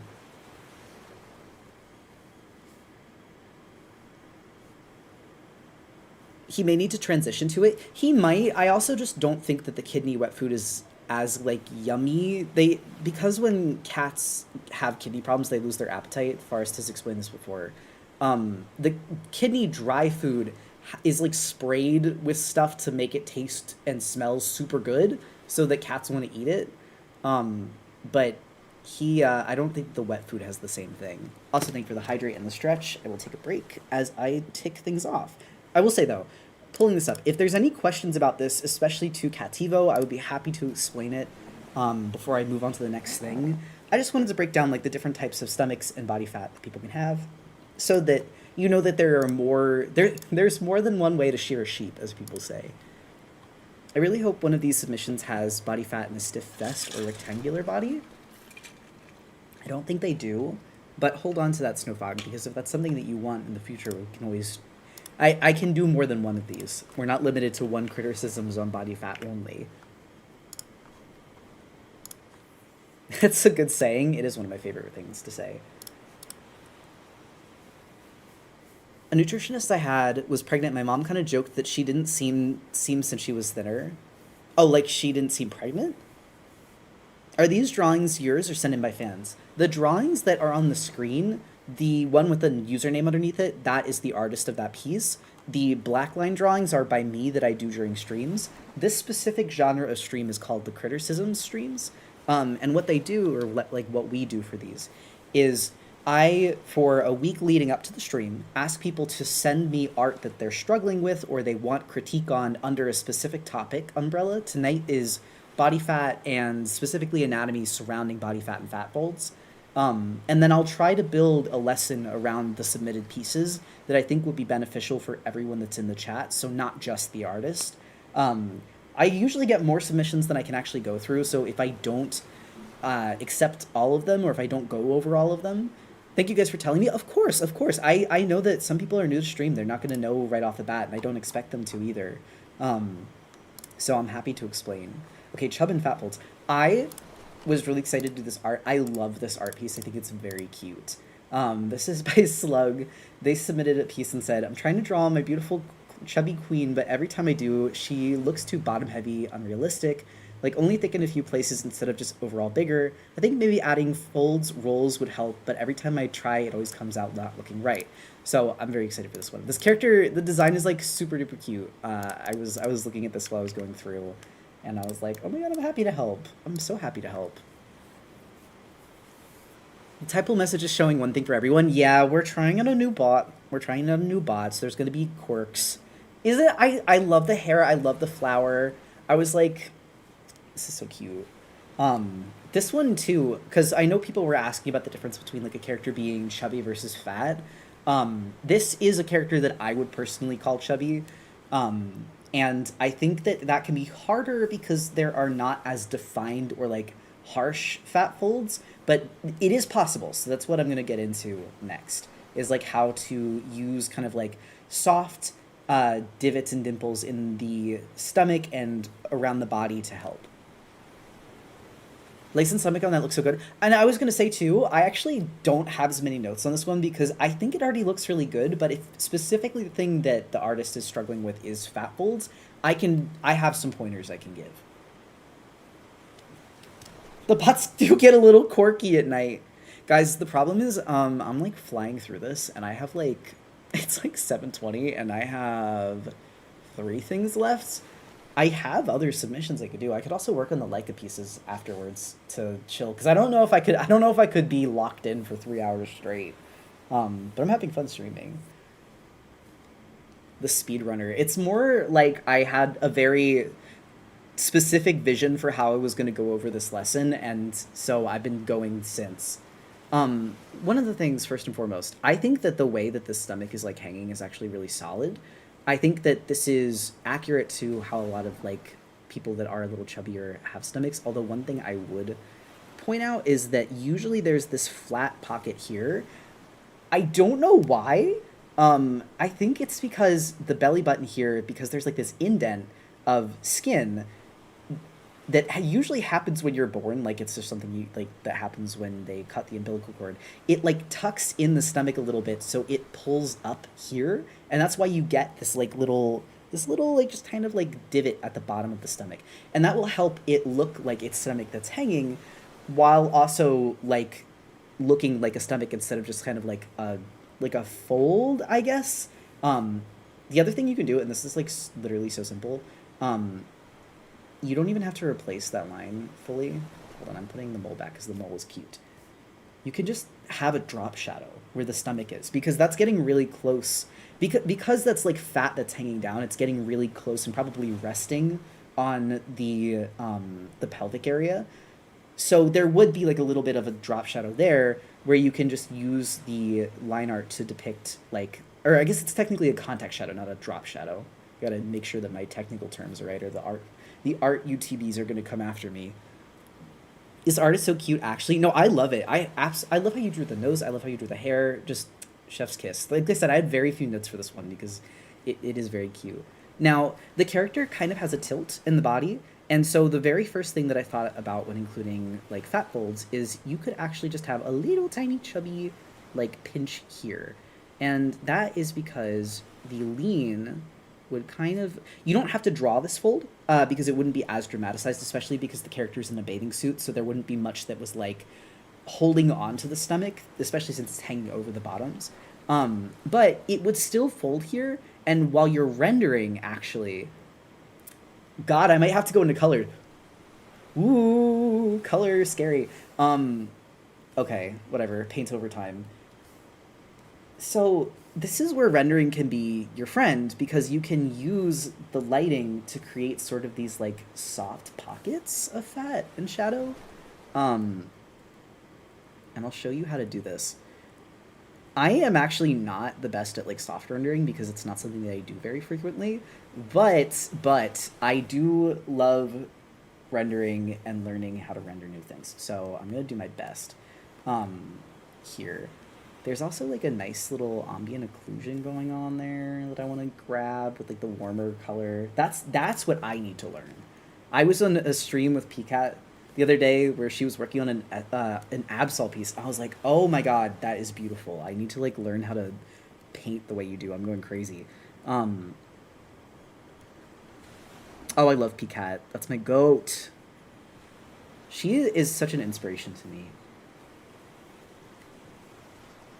Lighting and the implication of weight through shading rather than line art are so important when it comes to portraying stylized fat. Absolutely it is. Now, and the thing is, I know that it's a little harder to do that with a cartoon character, or if you're going for like a very specific style. But because this character has some rendering already, I don't feel too like I don't feel like I'm inserting a style that's not already kind of being used here. Asking ahead whenever you get the chance to see this, but what would you recommend of some sites to check out specific types of bodies to do anatomy studies? Websites to check out for beginners. God, there's a website that I use that I like always forget. Hold on.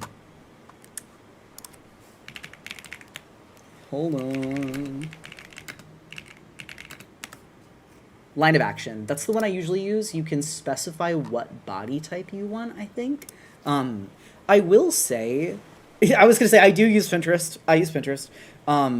I use Pinterest, but I just spend hours and hours and hours browsing so that I can find references that I want, that look the way that I want, which is not the most efficient method, but it is what I do.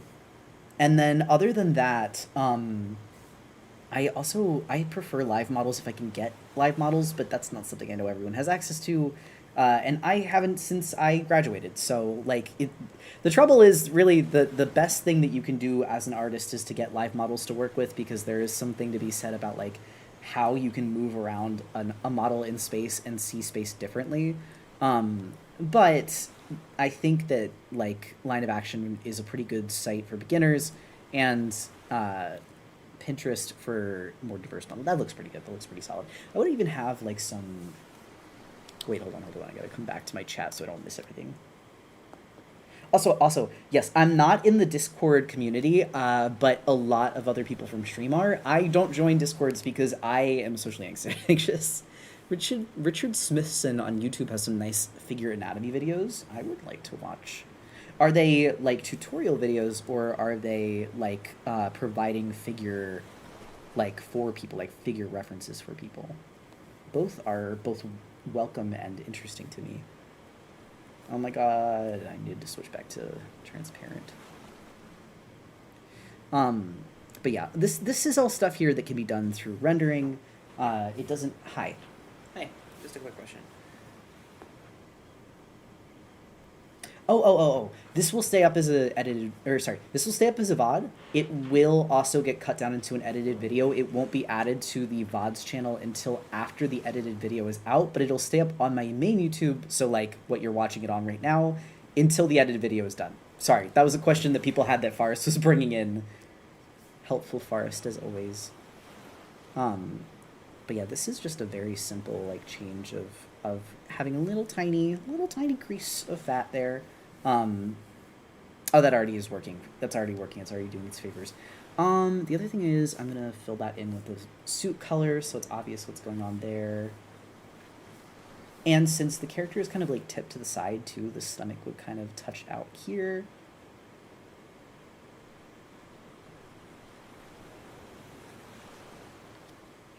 The helpful Forest.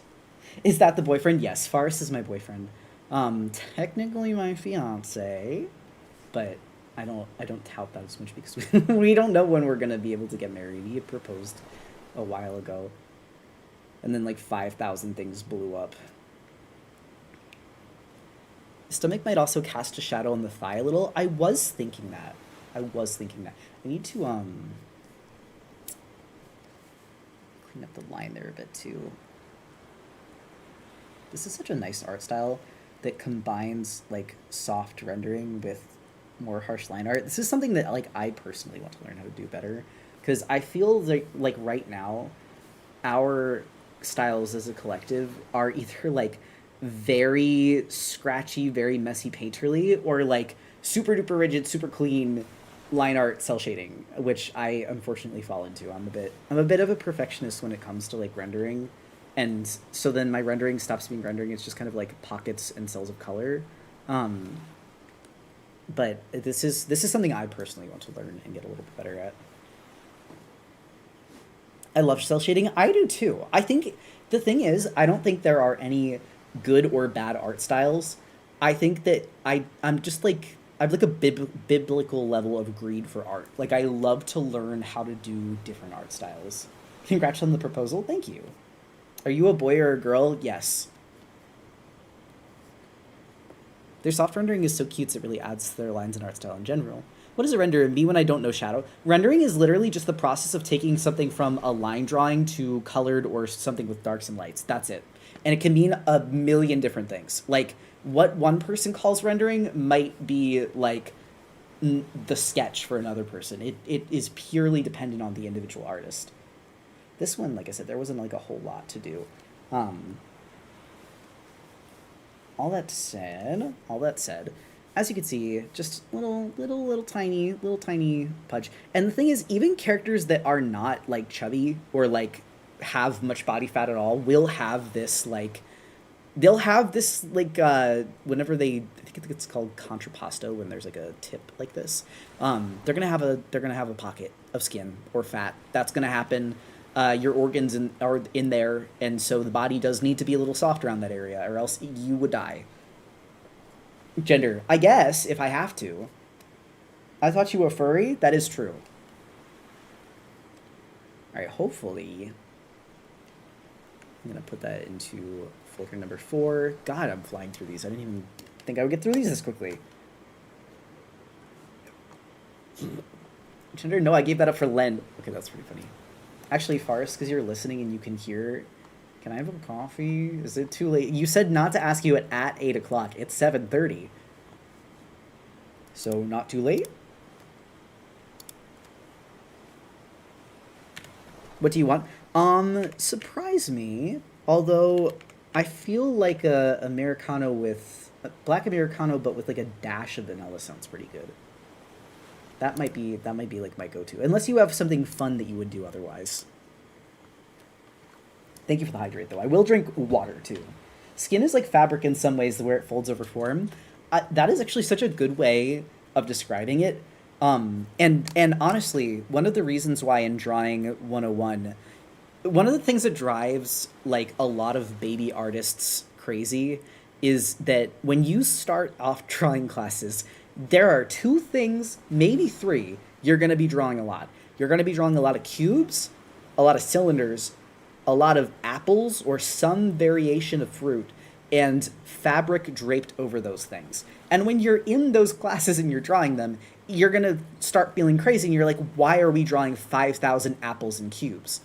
The reason is because most shapes, organic or otherwise, can be broken down into similar geometric shapes to all of those things, and fabric specifically is something that will help you draw human skin and fat, but especially different kinds of fabric. Because linens, or very like thin fabrics, are going to fold in the way that elderly person's skin does, because their skin is just physically thinner with age. That happens. But then thicker fabrics like velvet or even comforters are going to deform in the way that bodies with a lot more fat under the skin are going to deform, because again, the skin there is just thicker. Dash of vanilla is no longer black, but it's okay, I love you. Okay, you know what I mean though. No milk. If I drink milk, I will lose my steam, and I will no longer be a locomotive, I'll die.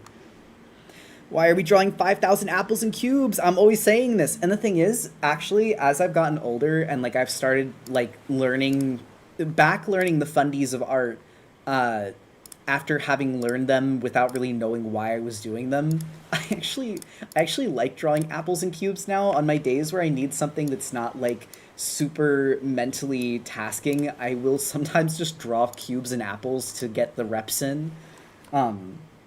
Also, this is by Solar, and they submitted this saying, "Hello, for this piece is for this piece's fat around the arms and the legs to be more clear. The way I drew it originally, their limbs look sort of like loom sticks.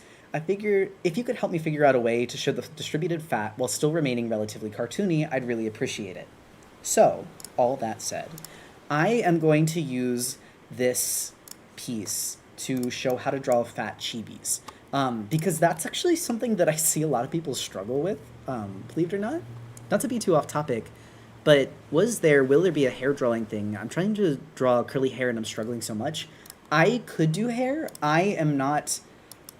Here's the thing. Sometimes when people ask me to do a tutorial night on things, the reason I haven't done it yet is because I don't feel confident. So instead of doing a criticisms where I accept pieces, or break it down where I will basically explain the concept from the ground up, sometimes I'll do study nights, which are the Study Buddy streams, where I bring my own study material and I'll go through my process of trying to learn how to draw it on stream so that I can later do more of a demo or tutorial night. Also, thank you for the hydrate. Hold on, I swear to God I'm looking for something. I was gonna say, for chibis, I have Leica here. This one is definitely like a little more chibi, so it's not like super obvious that she's plus sized, but I like to think that you can tell still. I have drawn Leica as a chibi like a few different times now, and oh, Cyan, thank you for the gifted sub. Fat Chibis turns phone around to look at the Leica sticker. I was gonna say I'm grabbing my Leicas. By the way, speaking of my Leicas, hold on. Oh, there's another one. Where are you? It must be in the merch folder, because I don't think I ever actually exported it. Which is very dangerous, realizing that I didn't export it. That means that if this file gets corrupted, they're dead and gone forever. Would you guys like these stickers still? I never ordered them because I just fucking forgot. And this also happens right around, I think, when, like, we moved and someone passed away. So I've been meaning to do them forever. Sorry, now I'm just looking at my Leicas. My sweet Leicas. The Leicalings. We are the Leicalings. We're here to help you learn how to draw chibis. But I would love to do the fruit stickers. I think they're very cute. So I might grab those and put them up for a summer sale. Hi, not to be annoying, but Critter, do you plan on doing mine? Have you done mine? No worries. Wait, Lemmy, I didn't get yours. I didn't get a submission from you. You're not annoying either. I checked my form, like, before I started to stream, but there was nothing from you there. I might have forgotten. It's literally so okay. Let me hold yours for next time, because I like saving things to know that I have things for next time. Like, it reminds me of my girlfriend, and it makes me happy. That's so sweet. That actually makes me really... You know what my dream is someday is I want to go to a furry convention and I want to see someone either in a Leica's Comet fursuit or Leica's Comet cosplay. Because I did this on purpose. I deliberately designed the Leica's characters to be kind of like baby's first furry cosplay, because there are things that you could do without having like a full fursuit. You could just have like ears and a tail and still be recognizable as the characters. But like if someone wanted to do a Road Boy fursuit, they could do a Road Boy fursuit. I like to give people options. Also, they'd be very easy closet cosplays, because other than the boots, because like a lot of the clothes are just like regular ass clothes. What days do you usually stream? I stream Monday through Thursday. I used to stream on Sunday mornings, as right now I'm not, because I'm testing out only doing 4-day weeks. Also, kind of a strange question. Is it bad to go back to basics as a more experienced artist? I'm very embarrassed about the fact that I need to go back and relearn many basics. Not only, I'm literally gently holding your paw. Absolutely not, do not be embarrassed of that. Almost every artist, even artists that I know that like are professional and do art every single day for their job, including me, although sometimes calling myself a professional, I feel like a bit of a wash. All that said, I've had artists that are like artist friends that are working at Pixar right now. They do still study fundamentals. As a matter of fact, they do fundamental drills to warm up for their job, because even though you might technically know something, you learn new things every time you come back around to old skills. In the same way that, like, let's say this. You've been training for a 5K. You're running like a race, foot race. You've been training for a 5K all year long, and you run the 5K at the end of the year, and you get a fantastic time. Do you never run again because you got a good time and you don't want to have to keep training? No. What you would do is you would train again another year if you intend to do the 5K again, and then you might get a better time next time. In the same way, it's a little hard to compare art to previous art and go like, oh, this is technically better, because you can still appreciate the things that you did well on a previous work of art, but you can learn new things as you revisit previous topics. And fundamentals are exactly the same way. Like I said, I do cube nights and hand nights almost once a year, because it sometimes it's just good to sharpen your skills up. I'm embarrassed to draw in public. I want to also give you lovingly a piece of advice. I used to be embarrassed of drawing in public, especially when I was younger, like I was in middle school, high school. I've made so many wonderful friends drawing in public that has made the sort of shyness around being seen or witnessed doing something that's really personal to me. It's kind of erased that over time, because now instead when I see people looking at me draw, the thought that goes through my mind isn't, oh, I'm drawing so bad I can't believe someone's watching me do this. It's, oh, it's cool to know that someone's interested in what I'm doing. I wonder if they like to draw too. A lot of it is just kind of like reframing your mindset from thinking that other people are going to judge you, and instead considering that they're probably just curious. Like, most people are just curious. Also, Lemmy said, I really recommend checking if your city has an urban sketching group. It will help you a lot. Also, community art centers are a huge one. Community art centers sometimes let you just come in with sketchbooks and sit and draw. So really, really recommend checking that out. I am going to dupe this. I love you so, Critter. Thank you so much. Of course. Thank you. I am going to dupe this because I want to help with this chibi specifically. Oh, I also want to write the person's name. Hold on. This is for Solar. I could be completely wrong, but I'm wondering if this is like my friend Chimera cousin Solar? I don't know if that's true, because I don't think this looks like their art style.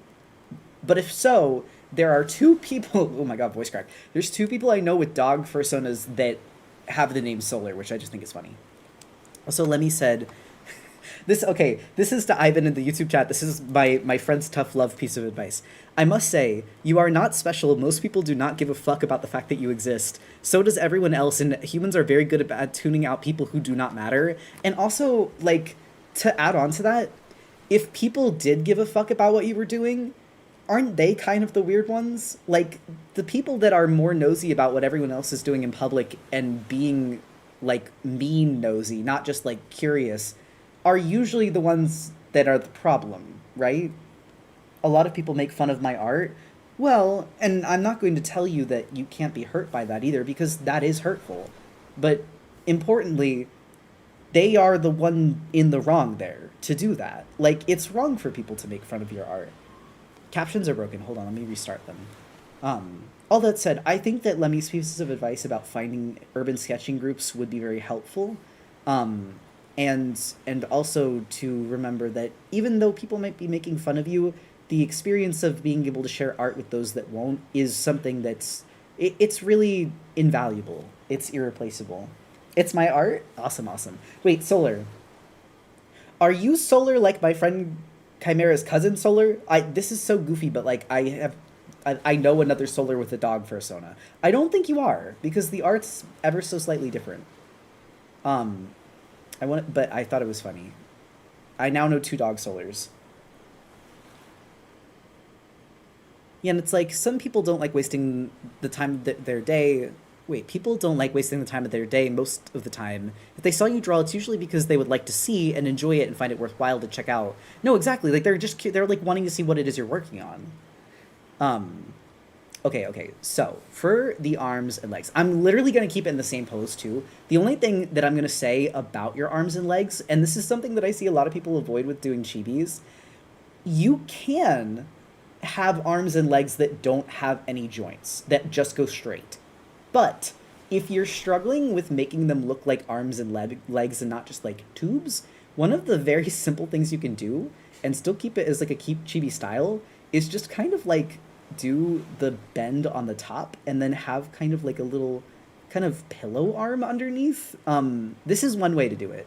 And so then you end up getting these kind of like soft shapes here where it gives the implication of there being, thank you, baby. It gives the implication of there being a bend in the arm without doing something as detailed as like a full elbow and like arm bend and such. Hold on, I think this hand is actually down because the paw pad's not here. I was about to turn it upwards.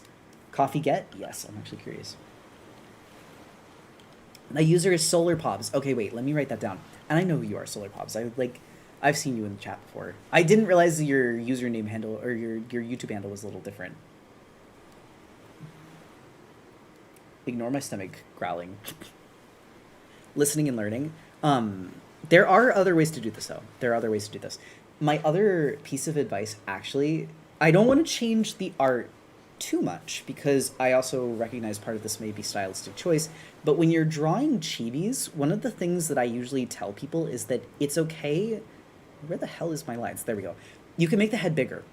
Chibis, generally speaking, do have bigger heads. They don't have to. Otherwise, it may just look like a zoomed out version of like the character's full body, which this may be. So if this wasn't meant to be a chibi, then don't worry about it. But if you were looking at doing a more chibi-like style, that is one way that you can do it, is just by making the head a little bigger, and it will keep everything else kind of in proportion. So other than this, you can have like a little bit of a buckle. You see like Steven Universe does this a lot, where they have kind of like the characters that have these legs that go down into almost like sock-like feet. Actually, Peridot looks like this, notably. Oh wait, there's 4 paws. Hold on. And so they kind of just like almost have like a little peanut bevel in the center for the knee. I'm not the biggest fan of these, just because I think that it can look a little funky. Me and Mile are watching Steven Universe tonight, our Bluetooth.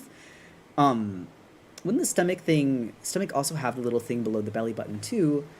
Like how the last drawing needed? It could. The only reason I wasn't doing that for this is because it is a chibi, but actually what I would do is I would probably move the belly button up and I would indent it a little more. That's just so that it can maintain the volume of the form, even as a chibi. How would one send you art to review for this? I think you said it had a form. Yes. For future reference, do you post these before streams? I post the criticisms forums a week before the stream starts, and they close the day of the stream at 12 noon. So this forum specifically was posted last week on Thursday, I think, a little under a week. But yes, they're usually shared a week before. I usually share them to both the chats. They're shared with the fan run Discord, and then I do sometimes post them to the YouTube community tab. I actually forgot this time because there was like 5 billion things to do. My zine piece I've been working on a bit.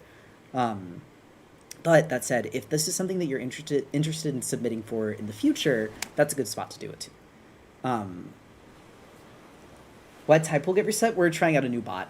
We're trying out a new bot right now, and so Typool is going to be reset for everybody. Although it doesn't seem to be counting anymore at all. It just kind of seems to be like stuck permanently at 1. The other thing is I'm going to make your legs a little longer because your torso is really long, but your legs were a little short, which is okay. If you don't want to do that, that is okay, because I know that like I said, everyone's bodies are a little different. I am also kind of built like a corgi in real life. I have long torso and short legs. This is why I'm a swimmer. In the pool, it doesn't matter how long you are, as long as you can move. Everybody gets 1. Thank you for the save break. Haha! Hey, guess he wasn't saved all stream. Not once. Takes you up by the armpits like a cat. This would work, and then I would dangle. I'm the opposite. I have short to barely medium torso and long ass legs, like an ostrich.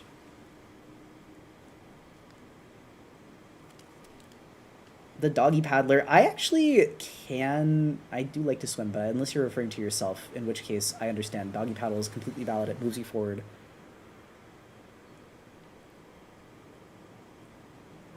Sometimes I do this with like when I'm like doing her arms as a chibi, but it's not necessary. You hear Kitty? Yes. That's Buggy. He's enjoying his freedom pre-neuter. He has exactly 3 days. Oh wait, there's only 4 fingers on this character, so technically... Like an ostrich. Used to be one of those in 3rd grade. That's so beautiful. I'm actually gonna do more like this too, because I think that will capture the arm fat a little better. The other thing is I love fluff. I'm gonna draw all the characters fluff. For fun, it's like a reward. Actually, after this I get to draw a Paradragon, so I'm excited for that too. Hopefully this answered your question though. If there's anything else that I could explain a little more detailed, please let me know. I am so happy to do it.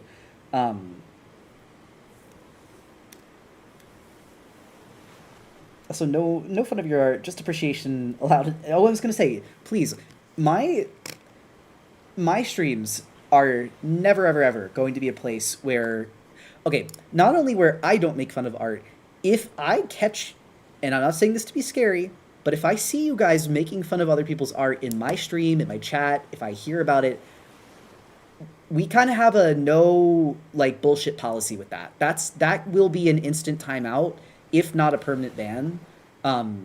We're airing the building. Not allowed. Now, it's one of the reasons why, as much as I love sharing art with other people, I cannot stand art TikTok for the fucking life of me, because the way that other artists treat each other on there, it's reprehensible to me. I cannot stand it. It's exactly in opposition of how art growth and teaching are meant to happen. Everyone's going to be at different parts of their artistic journey. Everyone's going to have different goals for their style. There's no one universal good art style, and there's no one universal way for every single person to learn art, because our style goals are going to be so different. Also, if it's okay, would you mind going into how you would go about drawing animals that have longer snouts with double chins? I can do that, actually, because I know a guy. Hold on. I'm so glad I deleted TikTok. Me too. We both did. It's so hard to find digital artists that do commentated speed paints that aren't just drama blogs. It pisses me off badly. Lemmy, if I told you that's why I've been learning video editing, because that's like my next frontier that I want to get into, is like doing commentated speed paints. Would you still love me? Would you still love me? I'm just trying to pick a topic for my first video because like I have a few that I like scribbled down. I want to do them too. We should. I hate drama speed baits. I hate them so badly because like why are we selling other people's misery? Do you not like I don't think people realize that like drama art videos are making money off of the fact that someone else is suffering. And I don't feel comfortable with that. I don't feel comfortable watching them. I don't feel comfortable like engaging with them. I don't even really enjoy like the fact that they exist, period. Our talk is full of judgy teenagers and teenagers that are like really cruel to each other too. Because here's the thing, having art tastes is actually something I encourage. If you don't like an art style, I think that is perfectly fine. And as a matter of fact, you should be able to not like that art style and even like not engage with it. You can talk about why you don't like it in certain spaces respectfully. However, I think that part of being an artist and having tastes is also not liking things. But you need to understand that it still deserves the space to exist just because it doesn't pertain to you. Like, there's plenty of art styles out there that I don't like, but also deserve just as much space and support as my own art and the art styles that I do like. That's just the beauty of making art and things as a human being. I hate 1,000 art styles. I'm literally a cunt in private, and yet I can't stand drama blogs because it's just like misery. Like, okay, man, go die in your ditch or something. That's what I mean. The way you actually are constructive and don't allow a community that bullies others is why I felt comfortable submitting for these criticisms. There would be blood. If someone was making fun of a minnow or a guppy, I would lunge. And the thing is, actually, I say that, but I wouldn't like. I don't know.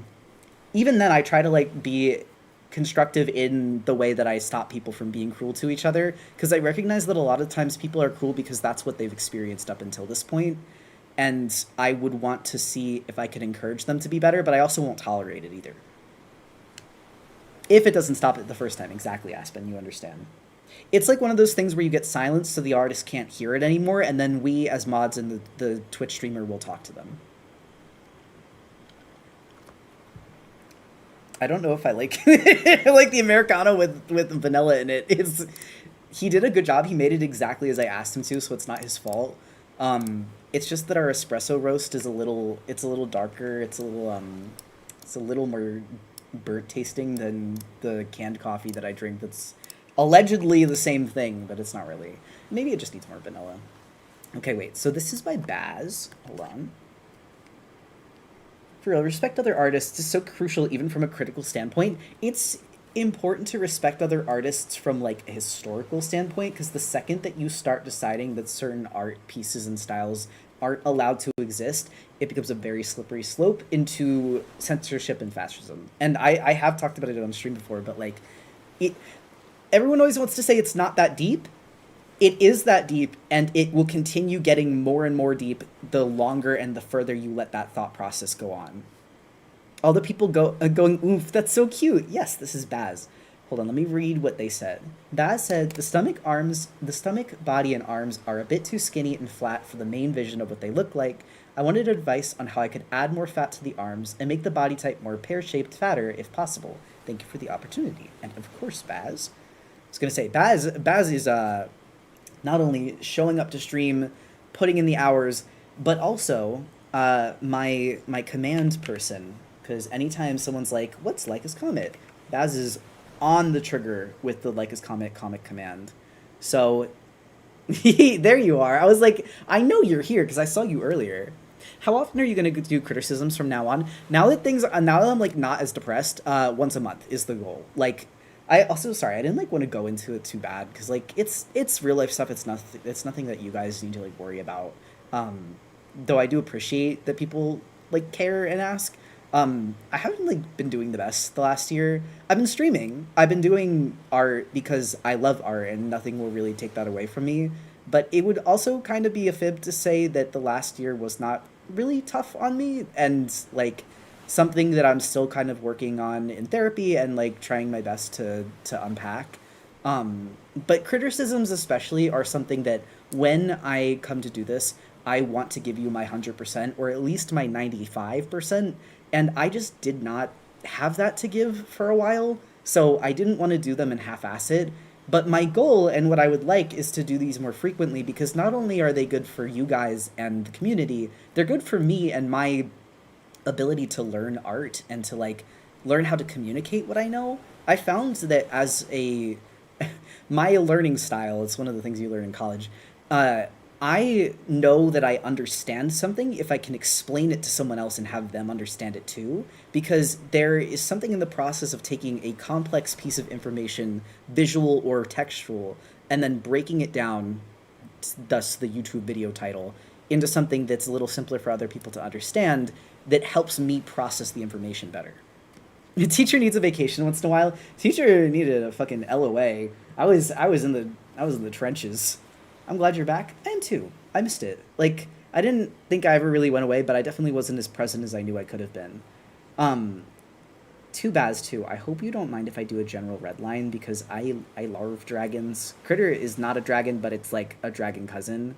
And one of the things that I see with your snout here is that you're having this go into the face, which is good. You're understanding like the dimension and that this would go back into the jaw. Um, so I'm only going to just reconstruct that a little bit so that it captures your vision more. Keep that rounded out.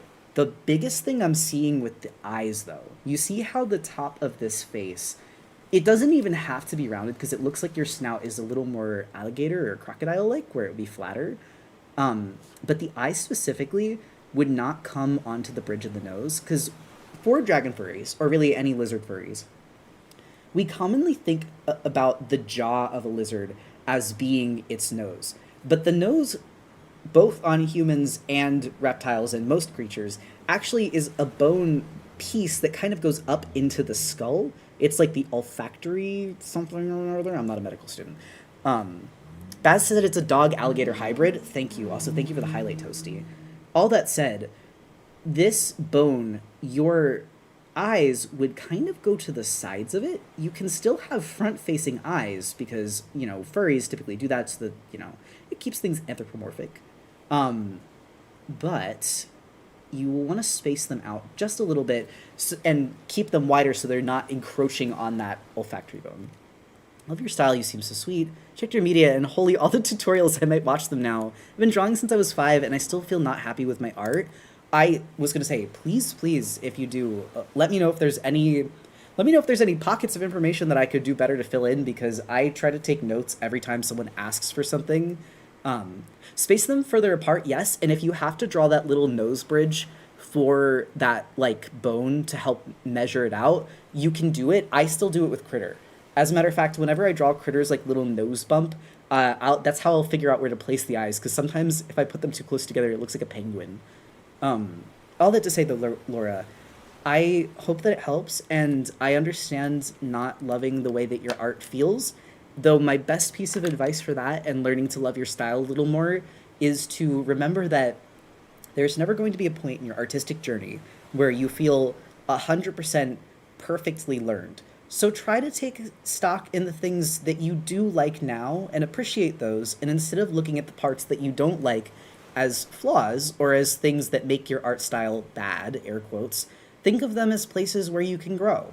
If you can restructure your way of looking at your art and your sort of artistic journey, if you can restructure it in that way, it will help you not just enjoy art more, it'll help you focus on your goals and grow faster, which are things that I feel that most people want. I know the subject changed a while back, but what do you recommend for art fundamental drills? You're gonna hate me, but cubes and apples. And also, if you could take anything from your house and just put a piece of fabric over it, even a cardboard box, that is gonna help you so much. Also, the other thing for Baz for your character, I see the little fur tufts, but one thing I think you're missing here is that your skull, this is actually similar to the hair thing that I was saying before. I don't think you've accounted for the shape of the skull behind everything. And so I'm going to just draw that in, and I might poke the fur tufts out a little bit more so that we're not getting a squashed head there. It's not too bad, though. And it's not even really bad at all. The character is quite cute, as is the art. I also think that I need to make a better peace sign. The paw peace sign look better. The paw peace sign is not bad. Actually, you're struggling with what a lot of animators have for years. Your character has 4 fingers. If you ever want something, if you ever want something fun to watch, I can't even remember what the video is called. There's like a video that breaks down the Simpsons 4 finger problem, and it's that the Simpsons were all given 4 fingers because it was easier to animate, but because of that, there are like some hand gestures that are a little bit like harder to do with only 4 fingers.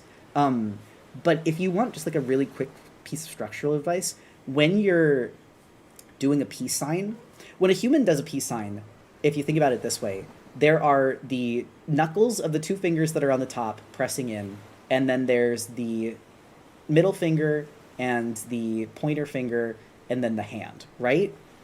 So for a furry paw, if you were to do this exact same hand, you want to move this paw finger to the top and have this little fat buckle there where the palm would be, and then have this look like it's more like the middle finger, and then have the pointer finger sticking out a little more towards the inside of the hand, and then have the thumb either coming down like this, or you can stick the thumb out. It doesn't matter, because sometimes people do peace signs like that too. Calling the thumb the hand. Sorry. Listen. Sometimes I talk too fast and I say the wrong words. The vibe is the most important part. As long as you see what I'm drawing and you understand that it doesn't matter exactly what word I use. Hamburger, shout out to the burger, a food that makes you fat. This is true, the beautiful burger. Also, hello, Nessie. I feel like I haven't seen you in forever. Gotta say, Baz has really cute art. I love all the pieces. That was from the Little Theorist in the YouTube chat. Baz, you have a fan. I give my anthros dew-claw thumbs. That is also very cool.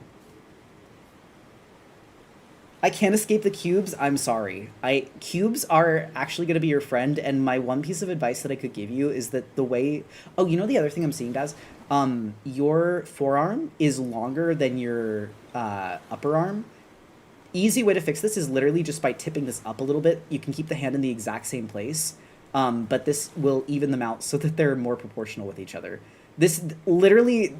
I do this in my pieces sometimes too. Like, this is... You're going to be fixing that for years and years and years as an artist that will never go away.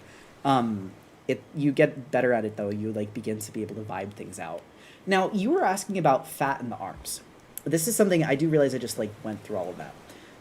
When you say you want the arms to be fat, do you want there to be fat on the underside of the arm? And the stomach. Do you want there to be fat on the underside of the arm, like under here?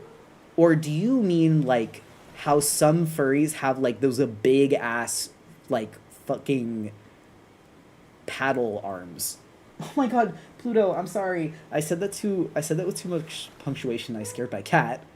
Okay, on the underarms. Leave him alone. Buggy, this is why you're getting neutered. I do love bappers. On a character. This one's super simple though, right? Fat on the underside of the arm. Wait, I literally drew something to explain this earlier because I was like thinking about my answer before I started stream. Okay, hold on, I'm stealing this. Fat on the underside of the arm. And part of how you can draw a fat character from a skinny photo reference or any kind of reference really. You have to think about the skinny build as like the structural building blocks for the fat build. Like, they are the same body, just one has fat on top of it. So you can use this piece that you have here and just add some fat to the undersides and the sort of like fold crease here. Can you do a criticism on legs? I always have trouble drawing them, especially digi legs and angles. I can do my best. I also struggle with legs, but I do love to do them. That might be one of those things where it starts out as like a study buddy night, and then I do a criticisms on it. I have done one on general anatomy though, and that's actually the video that Andy is working on editing right now. It literally just needs an intro and then it'll be up. My goal is to have it up before the end of the month because, guys, it's been 6 months since I put up a YouTube video. That's atrocious. That needs to change. That's also part of the reason I'm doing criticisms more often. I need one on shoulders and hands. I do love hands. Shoulders are actually something I struggle with myself. But I will learn and try to figure out for you so I can be better assistants. All right, hold on. So the other thing I'm gonna do is I'm just gonna kick this out a little bit because a lot of times with pair dragon characters, the way that the fat is kind of shown is like in the hips, and the stomach. So we're gonna need some more space if we're gonna do a pair dragon shaped character. So first and foremost, you gotta be brave. You gotta be brave with the shape. Dragons are definitely, well, they get their name for a reason. They're shaped like bears, and the body fat will feed into the legs, kind of like the way,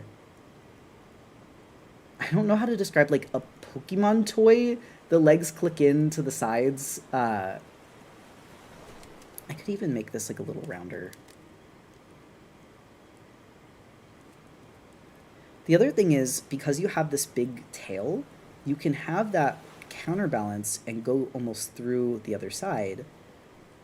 Because a lot of times with pair dragons, they have those big tails because they would need them to be able to balance and walk around without having like insane back problems.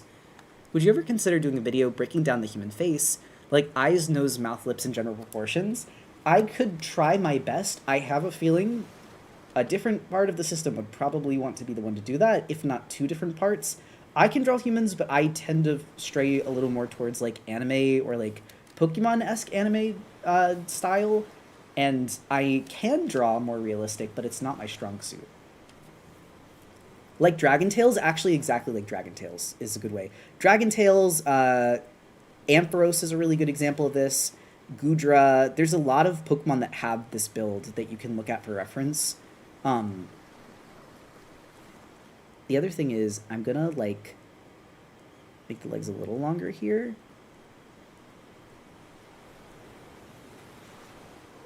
Hold on, actually. Yeah, Gudra. I love Gudra. Buggy, I will banish you. You will be banished from my beautiful kingdom. I love Fat Baddies. I'm glad someone is teaching the goods. Me as well. I would love to see a critter video on how necks and how tails work.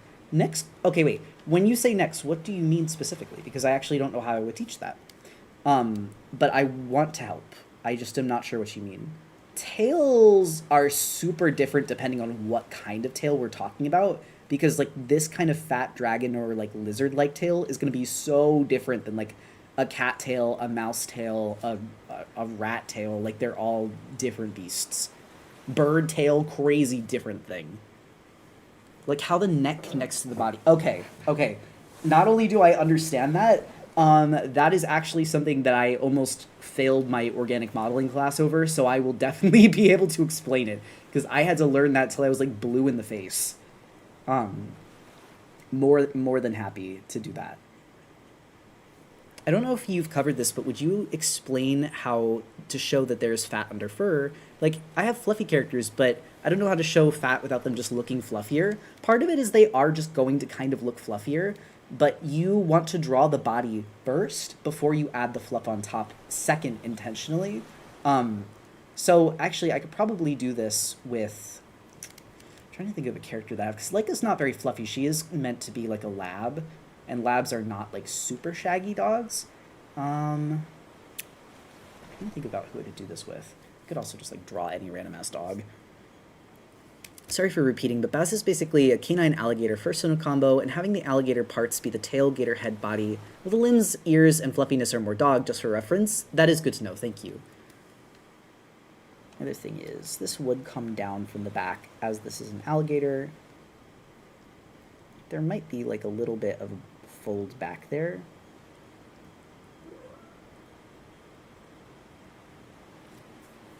Fur and skin folds? Fur and skin folds would be very fun. I actually, someone asked earlier if I would do something on like senior citizens or like wrinkles, and I would love to do that. Although I feel like, okay, this is gonna sound crazy. I've never done this before.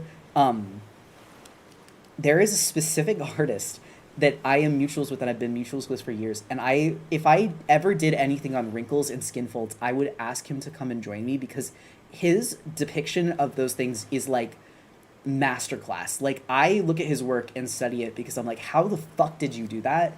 If you ever want someone that really captures, like, and now again, I think that Shea prefers to have an 18 plus audience. He is not safe for work on his main, but does mostly prefer to like have adults following. As a heads up, I could be wrong, but if I remember correctly, that is the case. But please go check him out. His username is Skunks on most things. Fantastic fucking artist, just beautiful, beautiful figure artist. Also has a lot of fun with his art. Like I think that's something that I appreciate about him and like following him. Oh, and that reminds me too of Akiba. Hold on. Because Akiba just made a Instagram and actually followed me, and I was like kind of shocked to see it because I love her work, and so like seeing an artist that I like super look up to follow me back, I was like, hello. Although other people have voiced that I also do this for them, so here I'm actually gonna send Okiba's Instagram because it'll just be easier than trying to spell it out. She does also have a Tumblr though. I wonder if this shows her, if this is like a link tree. Okay, yeah. So this is a link tree. Oh, but it doesn't have her Tumblr. That's actually kind of. Wait, didn't they nuke her? Hold on. I can't. I feel like I remember. No, they didn't. I think they nuked her one account on Tumblr, but she still has her main one. And Skunks is on Tumblr, and also he is on Blue Sky, if I'm not mistaken. Hopefully that helps out. But both Shea Skunks and also Akiba are fantastic artists that draw really, really beautiful figure work. They're also both furry artists. I generally tend to follow furry artists, but not exclusively. Or I like to follow people that do both because I think that really the more mainstream that furry is becoming, the more you're seeing artists that do both. And I appreciate that because I think that furry art is just another means of expressing and like designing characters. I would love to see it be more accepted within major art spheres. So I try to surround myself with people that also do similar work. Also, I think I actually might edit a little bit on the back leg here to make it obvious that it's folding, because right now I'm not super pleased with how that looks, but shame, can't view the Instagram account, don't have an account. Oh, I'm sorry. I will say that's one of the reasons I linked to the Tumblr. I do believe she also has a Blue Sky, if you can see Blue Sky. I don't think that she has anywhere else, though. Do you have any resources for studying comic paneling? I love the flow in Lex Comet, and I'm wondering if you did anything specific. I did mostly just read other people's comics, I'm going to be honest. I don't want to say I'm bad at studying, because that's not true. I am bad at studying textbooks in the classical sense. I am much more of a monkey see, monkey do kind of artist, where like if I see a work of art that I like to break it down and figure out why I like it. But just reading texts on why something works, my brain sometimes does not absorb that very well. We may or may not have found out that I have like dyslexia in chat, and I don't know if that's true, but it would explain a lot. All that to say, Scott McCloud's making comics or writing comics, I own that, and it's actually a comic textbook, which has helped me read it a little easier. Scott McCloud's Understanding Comics, my bad. Really fantastic book. I have been going through this, and I've actually got my own copy so that I can mark it up. Me just sending the text. I would highly recommend grabbing this book if you can. It's a fast read because it is a comic, but you can read it multiple times and take notes while you do.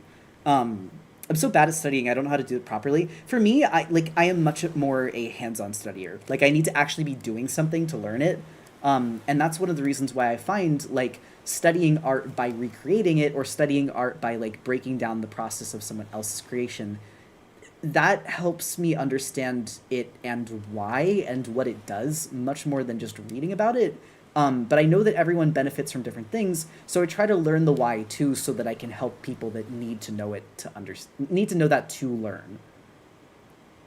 Potential dyslexia rep from a furry streamer. Like I said, I don't even know what it is because it's like one of those things where I like lose where I am while I'm reading. Like I was not like a point and finger reader when I was a kid, but the words kind of just like swim, and especially if the text is too small, or if it's a mix of caps, it gets really hard for me to read and keep track of where I am. But I can like read just fine. I can read some books perfectly fine. I don't know. I don't know why it's a challenge. That happens to me too, and it's hard, especially in streams when the chat's moving like quickly. I've taken so many comics courses, and every single one makes us read that Scott McCloud book. But no matter how many times I've read it, his way of explaining things just doesn't click with me at all. I'm so sorry. I understand too. I've had books like that. I really like his book, but I also understand like sometimes people's way of breaking things down is just not going to work for you. I do. I think that he's kind of like everyone's go-to because he's. I don't really know many other comics textbooks. That sort of sounds like dyslexia. That's what I say every single time that I describe it. Everyone's like, that sounds like dyslexia. I'm like, well, I've never been diagnosed, so I don't want to like lie. Like everything else that I have mentioned that I have on stream, I have been officially diagnosed with not just once but multiple times because I am like the doubting Thomas. I'm always like, but are you really sure I have that? Like, are we really? Maybe I just made it up. Like, how do you know? Like, yeah, you're the doctor, but like maybe I'm lying to you and myself and also everyone and also experiencing a lie. And then my doctor's just like, I think you might just need to like chill. Like, I think that this is the doubting Thomas. Sorry, that's my recovering Catholic in me. Maybe I lied on accident and I don't even know I lied. No, exactly. Sorry, I think I've mentioned before jokingly that I'm a recovering Catholic because I grew up Irish Catholic, and every single day I'm just like, haha, this is just like that Bible verse, and then the giant shock collar goes off and I die and my brain gets cooked. Okay, wait, hold on. I think I did both of these. Yes, I did.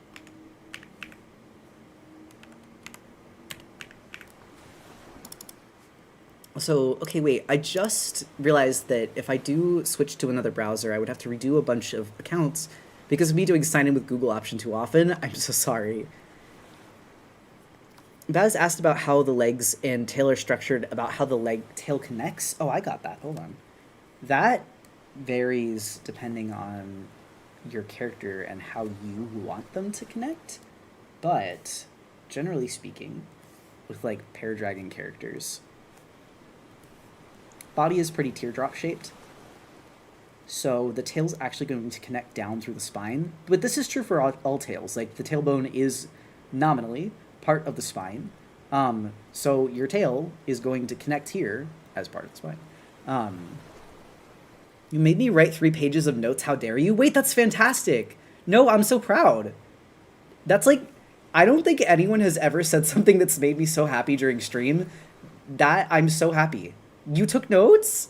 I could cry. Like that means so much. I love knowing people are like being helped by stream, and I'm also like a huge note taker. So that's probably the biggest compliment that you could give for her stream, like an educational stream specifically. Okay, hopefully this helps with the connective part. Their hips are going to be wider, like Paradragons generally speaking, because there needs to be like a room for the stomach. However, you can still have the stomach rest on top if you want to have like more realistic laying of the fat. It's just depending on how cartoony you want to go. We're actually an hour away from the end of the stream, and you got everything done. You made good time. I still got it.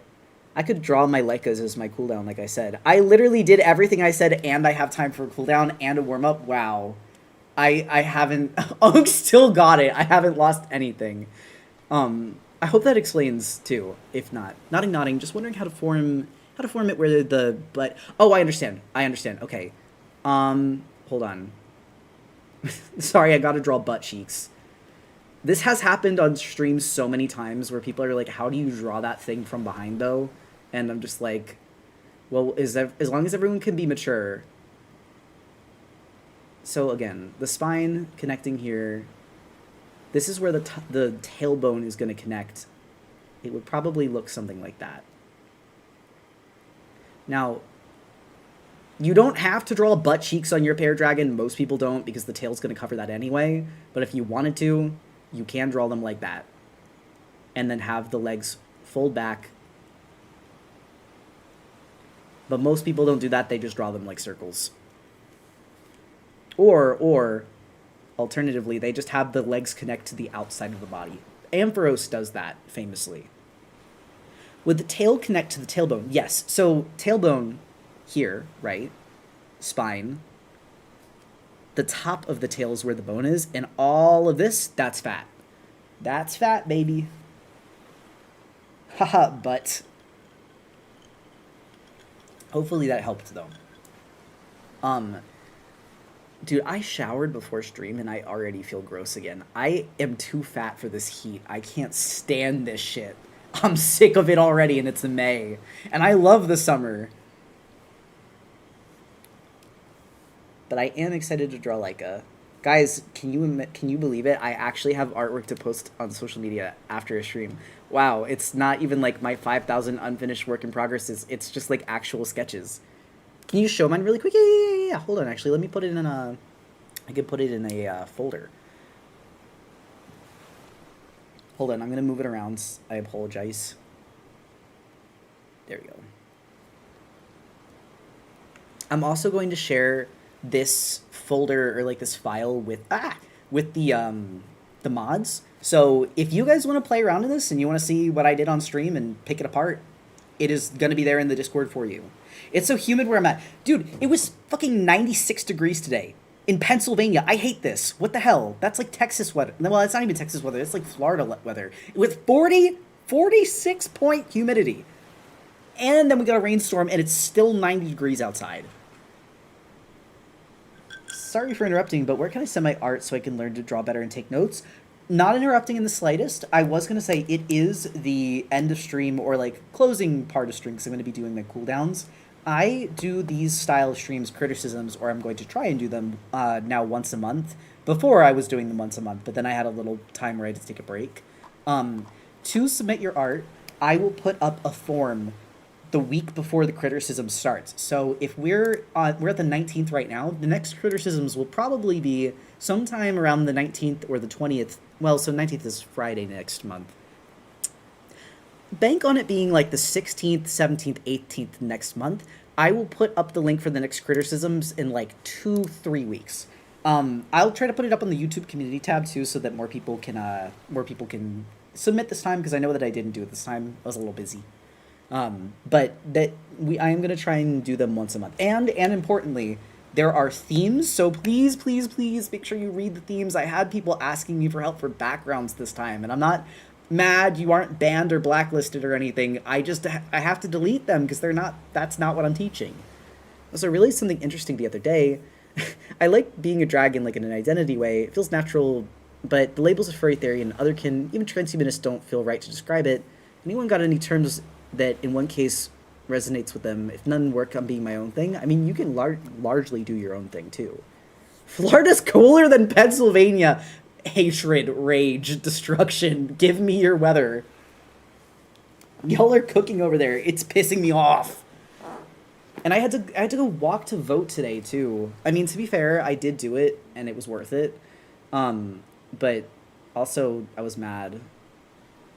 And I got stared at in my gay little outfit. I'm like suffering in agony for democracy today. What was your outfit? It literally wasn't even like, it was not a bad outfit in the slightest. We've had like a few days of 80s in the Pacific Northwest, but that's about it. You guys are gonna get me to move out to Washington or Seattle, and I'm mad about it because like all of my friends are like, we should move to Oregon, we should move to Washington. I'm like, guys, I don't have Washington money, but all of my friends are there, and all of the other artists that I want to like hang out with are there, and I'm like, I don't want to leave the East Coast.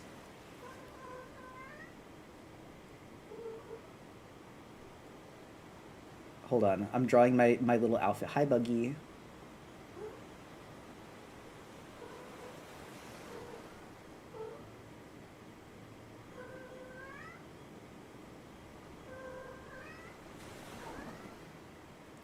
Also, the blush lines are literally just because I get really fucking hot, and I am Irish, so I turn red.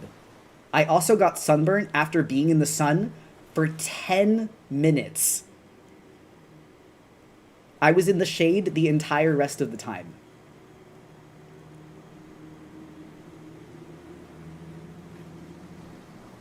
They're boiling critter. I'm literally like fucking shrimp, cooked shrimp. And you know what? Forrest did nothing. He got tan. Is Buggy hungry? No, he just loves to sing. He's been fed. Literally, that's just, he does that all day. I'll walk in, he'll start singing. I'll wake up and he starts singing. And I love him very much. But that is gonna be part of stream, is you gotta understand that Buggy does love to sing. He is also a performer, like Papa.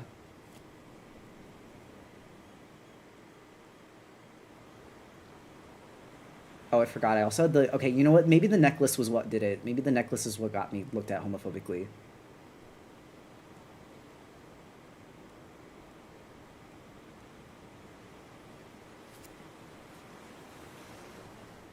He wants to make a band. What do you think his band will be? The Beatles. He is a bug after all.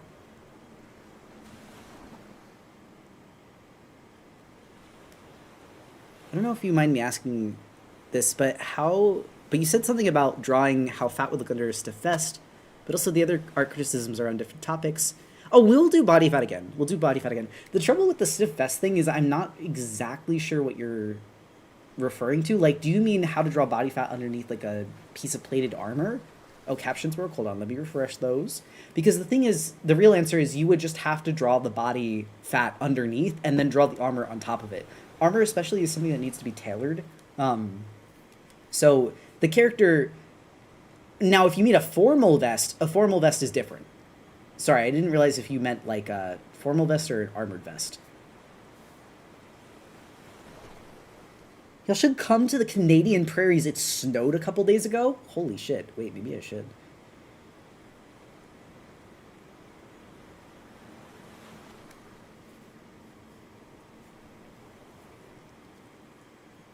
For my nose, my nose bleeds for how hot it is here. I haven't gotten to that point yet, thank fucking god, but I think it's because it's humid.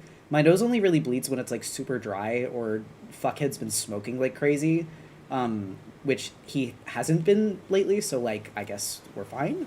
But it's been really humid, so it's not been dry.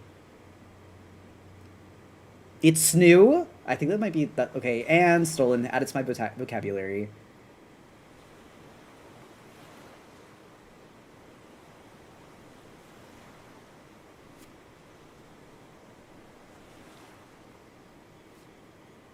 Sorry, I love Aspen. I love when you say that because it's just like that is what it feels like. The autistic parrot tendency to just steal phrases and add them to my vocabulary.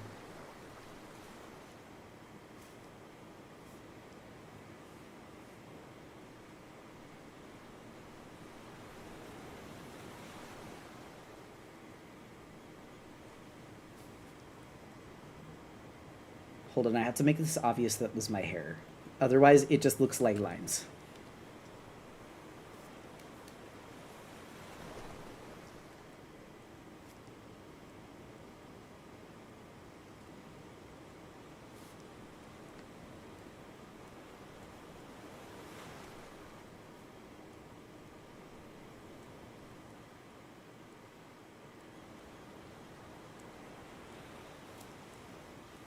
Dry but snewing. Hold on, I forgot my little bag. My gay-ass little cat tote bag.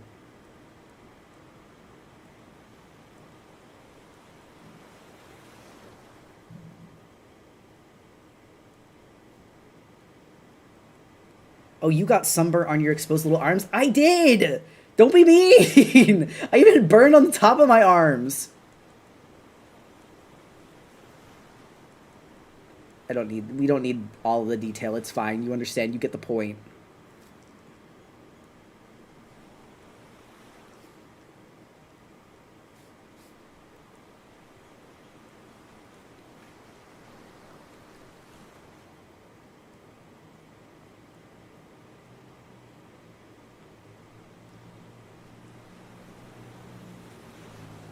Hold on.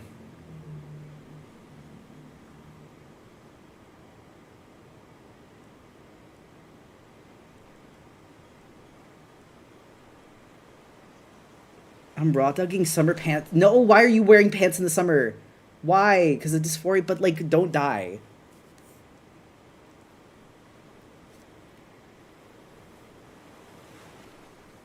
Sunburned soldiers. We all need aloe and like lotion. And sunblock. I didn't think I needed sunblock for 10 minutes, but I stand corrected.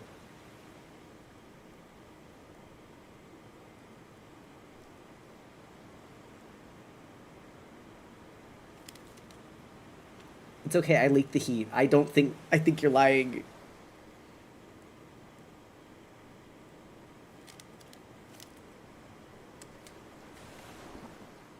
I literally drew the hand wrong. I was like, why does the thumb look weird? Well, it's on the wrong side, forehead.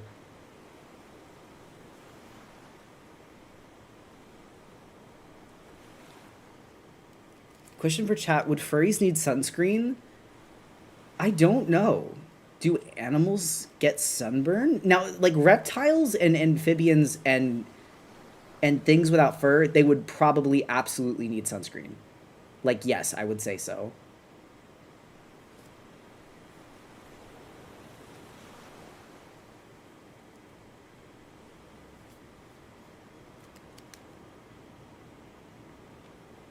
Okay, I'm struggling with the middle finger. Hold on.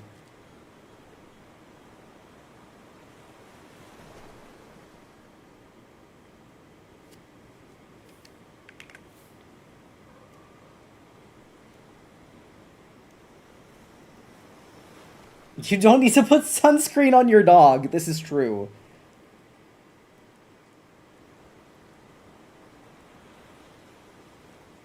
Do you put sunscreen on their nose, though? I haven't had a dog in so long. I literally don't know. I don't know shit about dogs. Okay, wait. My legs are not that long. I'm short. Well, I'm not short, but I'm not, like, tall either.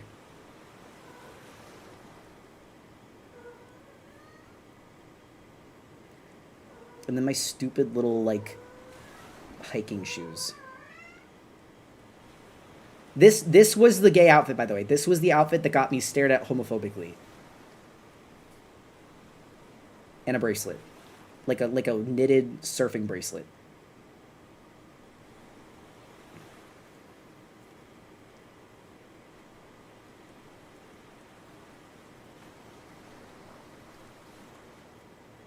This is what gets you stared at homophobically in bumfuck Pennsylvania when men are wearing blue jeans and baseball caps only.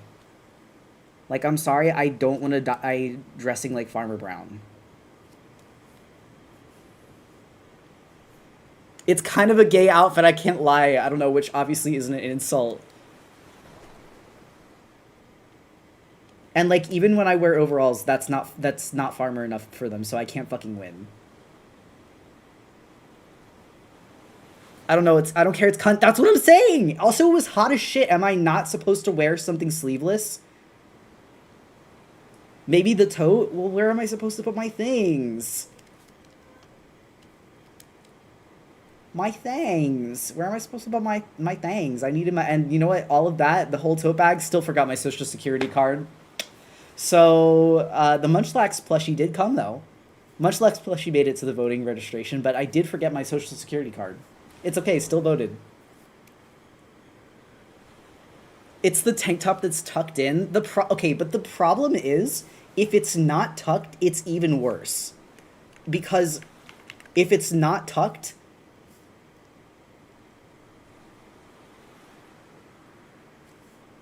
then it looks like this.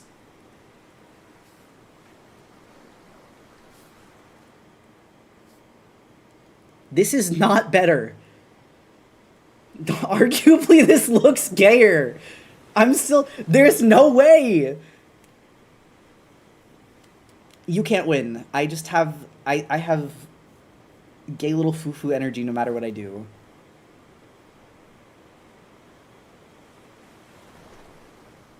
Tucked in tank top? Some kind of grandpa... It's literally just gay fashion. I like tucking my shirts. Wanted to get into streaming, but and streaming art for a little while, but I'm always scared I'll go wrong. Might be vague, but do you have any advice for planning to stream, or do you just kind of do it? I do just kind of do it, but I will say also gay equals good. This is true. I like looking gay, and I like being the beacon for whatever sad little gay person out there that is not expressing themselves in my town. However, I also don't love when people try to hit me with their car. So, you know, trade-offs. It's like you're gay or something awesome. But to the streaming question, I guess like I do largely just do it. Although I sometimes come to stream with like topics planned. I'll like write them down on a post-it note as I go throughout the day. Hit you with a car. I feel like I've told the story on stream before, right? Like that I have been tried like the people have tried to like hit and run me not once but twice. Yeah. Okay. I was gonna say I was like I feel like that's kind of a pinnacle story to like help people understand why I'm trying to leave where we live. Sorry, when I say I've been hate crimed, I mean like baby, like I've been like hate crimed. Like I've had people try to kill me hate crimes, not like, and I don't want to downplay anyone's experiences either. Like getting shouted at is still really scary, but I've had people like try to like hurt me. No, no, no. It happened another time while I was in Cali too. I only the one was recent. That one, but to be fair, they actually got the slur right this time. So like, slay. The last time they said the wrong slur.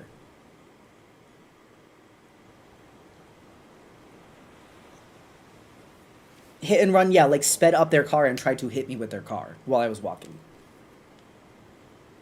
Hit the curb, jumped the curb, tried to hit me while in their car. Couldn't even get it right. Exactly.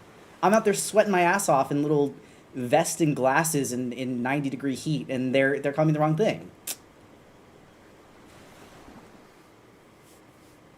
You should hopefully leave. That is the plan. As a matter of fact, that's part of the reason why I appreciate everyone here in stream so much because you guys are helping me leave.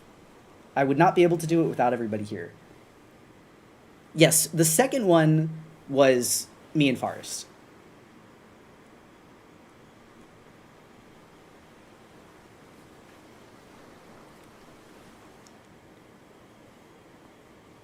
We will get you out of there, critter.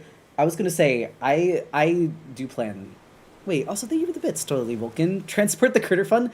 I was gonna say things have been going really well. I have been building a savings. I have a savings built up enough that I could pay for movers shortly because we can pack things ourselves, but there's like unfortunately we have a bed. Although we are actually like considering not bringing the bed if it means we can't. If we don't have to pay for movers, then we might not bring the bed and just bring the mattress instead and be mattress chuds again.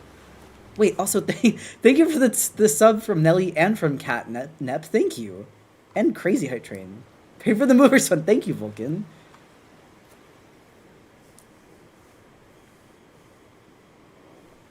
Gang, how do I draw furries? Well, furries are something I draw frequently, so if you stick around, you may find out. Wasn't Forrest looking for futons? We actually have a futon. And that was kind of the goal to replace the bed if we can't bring the full thing.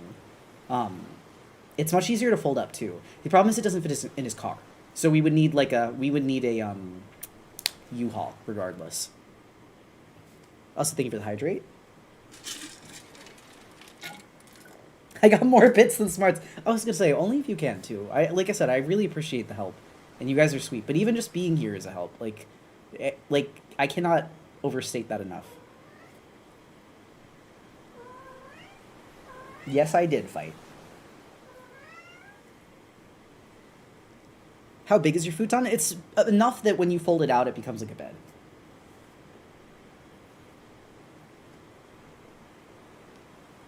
Also, thank you for the bits, Yellows. That Buggy is just coming in to sing beautifully. I get a pack every paycheck literally just for memeing. That's sweet. The chudling is back.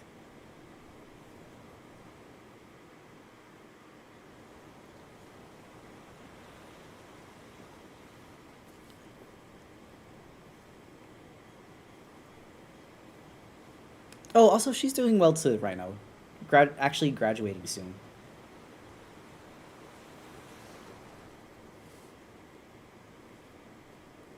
Also, would it be okay when I get the file for criticisms if I colored the line art sketch? Absolutely. More than okay. I am happy to have provided that, and I'm actually really happy that you liked it.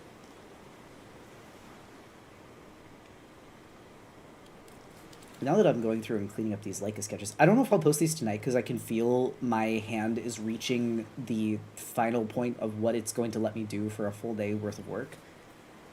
Also, thank you for the gifted sub, Vulcan. My pen. Yeah, that's what I mean. I'm going Lego hand.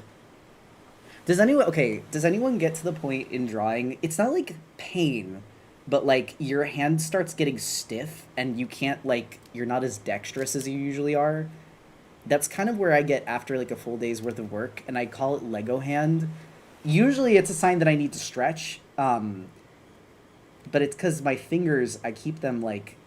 Did we ever decide on the next sub goal? No, and I was saying that we could do one of the other things from the list that we made. So if we wanted to do, I don't think that they saved the list, unfortunately. Oh, that was me. I'm just blaming someone else. Girl, I think that's called cramping. I mean, it could be, but it's not like cramp. I don't know. Like cramps are usually painful for me. Like when I get like a Charlie horse, it usually hurts. It's not just. Is that what cramps are supposed to feel like? Is like you just can't move? I thought they were supposed to be painful. I love when you can tell that you're trying to focus on the chat. Listen, I'm sorry. I try so hard to focus on the art, but like sometimes I get distracted. Streaming is like Olympic distraction.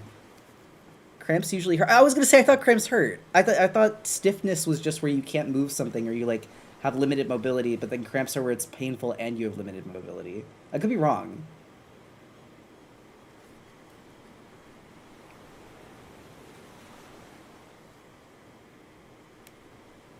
All right, pause.